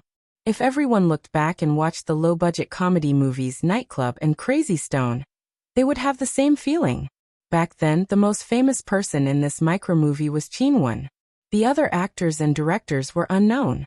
However, looking at it now, everyone would be surprised to find that the male lead of this movie was actually the popular Guizhi, a big star whose variety show ability and acting skills were recognized by the audience. And hidden in this movie was Yang Yi, who could be considered a big shot in the entertainment industry. The screenwriter of Fairy Tale, Yang Yi, the lyricist and composer of Fairy Tale, Muxiang, was also Yang Yi. After the exclamation, the onlookers finally faced the possibility of what Hansen said. If Yang Yi was not the boss of microbroadcasting, why did he happen to appear here? Why did Fairy Tale not seek fame or profit? Such an outstanding work was just used as a footnote for someone else's micromovie competition? Other than this, Hansen also posted a screenshot. It was the microbroadcasting that everyone knew was Yang Yi's, Shishi's family chef. The time when the first microbroadcasting was released could be said to be the time when microbroadcasting had not been promoted yet. Perhaps it was still in the internal testing stage? This was enough to prove that Yang Yi and microbroadcasting had a very deep relationship. So, Yang Yi was really the boss of microbroadcasting? After reading this news, many people forgot their previous thoughts that seemed to be nonsense and suddenly felt that it made sense. It seems that it's really possible. Microbroadcasting was Yang Yi's own backyard. After this news caused a certain degree of popularity, it had already been notified to Yang Yi. Even Lu Yu, who was roughly aware, called to ask Yang Yi if he needed help. Soon, on Saturday afternoon, Phoebe Studio and microbroadcasting officials issued an announcement, claiming that Yang Yi went to microbroadcasting's company only because he was invited by microbroadcasting to prepare a customized advertising song for them. They did not intend to explain to the public why there were so many coincidences between Yang Yi and microbroadcasting. However, such an announcement could at least calm some of the surprised voices. That's right. Although Yang Yi is already very powerful, how can he be the boss of microbroadcasting? That's too unbelievable. The onlookers changed sides one after another. If Boss Yang was the boss of microbroadcasting, this would be fun. He would definitely be the first to ban Han Xiansen's microbroadcasting. Yang Yi's fans also started to ridicule below. But now that Han Xiansen's microbroadcasting is still alive, it's obviously just a rumor. It seemed that this storm that had not yet brewed was about to die down. Was that really the case?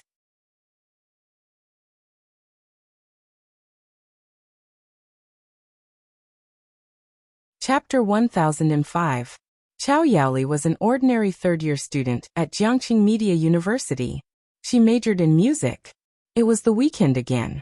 Her roommate, He Yimin, poked her head out from her bed and looked at Chow Yaoli, who was still reading a book on music anthropology. She couldn't help but complain. "Lily, are you still reading a postgraduate book? Don't you want to rest on the weekend?" Immediately, she suggested excitedly, "Lily, the weather is so good today. Why don't we go shopping? I haven't bought clothes for a long time." Chow Yaoli didn't continue to be a straight-A student. She smiled and agreed with He Yimin's suggestion. The two of them changed their clothes and put on their makeup. After a long time, they carried their bags and went out, chatting and laughing. But at this moment, a girl from the dormitory next door opened the door with a phone in her hand. When she saw Chow Yaoli and He Yimin, she smiled and said, "Hey Lily Yimin, I was just looking for you. Why are you looking for us?" Chow Yaoli and He Yimin asked curiously. "Did you sign up to be a public judge for the new program of Jiangnan TV station?" The girl waved the phone in her hand at them and said excitedly, "The program team is now recruiting public judges from all over the country." "New program?" He Yimin asked in surprise. "What new program?" "I'm a singer." Chow Yaoli had some impression of this. She asked in surprise, "I'm a singer and they're recruiting public judges. What program is it?" He Yimin was still confused. "It's a new music variety program that Jiangnan TV station and Yang Yi are working on together this year. You know Yang Yi, right? He's the awesome person who messed with China's Voice." Chow Yaoli said with a smile. For music students like them, pop music was not as charming as classical music. Although there were also people who chased after stars, Chow Yaoli and He Yimin only listened to the songs and did not chase after stars as fanatically as others. "I remember now Yang Yi, the guy who wrote Conquering Heaven." He Yimin's eyes lit up and said, "I remember that he used to come to our academy to listen in. The teacher even mentioned his name." "That's right." Chow Yaoli nodded and smiled. However, even though Chow Yaoli and He Yimin usually listened to classical tunes and old songs, Chow Yaoli and He Yimin's interest was piqued when they heard the news from their roommate next door. After all, they were all young people. They were still at the age where they were hot-blooded and active. How could they not be interested in this kind of limelight? Could there be some shady dealings? He Yimin asked worriedly. "I heard that the audience tickets for these shows are given to those with connections." "I don't think so. Their official microbroadcasting has already said that the selection of the judges will adhere to the principle of fairness and justice. The list of the selected judges will also be made public online." The girl from the dormitory next door passed her phone to them and said, Look, they want to recruit people who love music and have a certain appreciation of music. They want to recruit people from all 5 age groups. The judges for each episode are different, so there will be a lot of spots. I think that music majors like us who are in Jiangcheng should have an advantage. Chow Yaoli and He Yimin huddled together and looked at their phones. After a while, the two of them looked at each other at the same time. They were both tempted. Shishi came back from school a little late. She and her father had lunch outside. However, the little girl, who had the habit of taking afternoon naps, couldn't resist the heavy sleepiness. It was already past 4 in the afternoon, but she was still sleeping soundly in her bedroom upstairs. However, at this time Lan Xian came to visit again. The little girl excitedly carried a small bag and ran into Yang Yi's unlocked yard. "Uncle Yang, where's Shishi?" Lan Xian's loud voice came from Yang Yi's house across 2 lawns and a flower bed. Yang Yi was watering the flower bed. Murphy and Tong Tong were playing next to him. The little girl was very interested in the small puddle of water that her father made on the ground when he watered the plants. She was excitedly running around and stepping on it. Shishi is still sleeping upstairs. Xian Air, do you have anything for Shishi? Yang Yi saw through Lan Xian's intention and asked with a smile.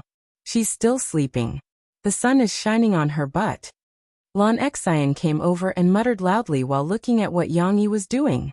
She proudly lifted the bag in her hand and said to Yang Yi, "This is the nougat my father brought back from Guangdong province.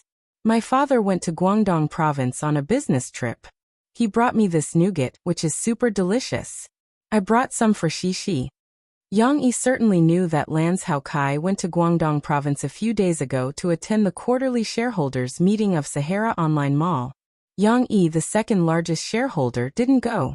Lan Kai should have come back this morning. When he came back, Yang Yi was drawing with Shishi at school. Lan Kai called. However, the relationship between Lan Xian and Shishi was really good. There were not many people who could let her take the initiative to share her favorite candies. Of course, Shishi usually left some delicious food for Lan Xian. For example, before the new year, when Sister Ding Xiang came to make a cake at home, Shishi left some for Lan Xian. Lan Xian remembered Shishi's kindness. "Nougat? This is not bad, but you can't eat too much at once. Otherwise, eating too much sugar will cause tooth decay." Yang Yi laughed. Lan Xian answered casually. When she saw Tong Tong, she took out a piece of nougat from the small bag and handed it to him enthusiastically. "Tong Tong, come here. Sister Xian Air will give you a piece of nougat." Little Momo didn't know what nougat was, but when he heard the word sugar and saw the nougat wrapped in a candy wrapper, his eyes lit up.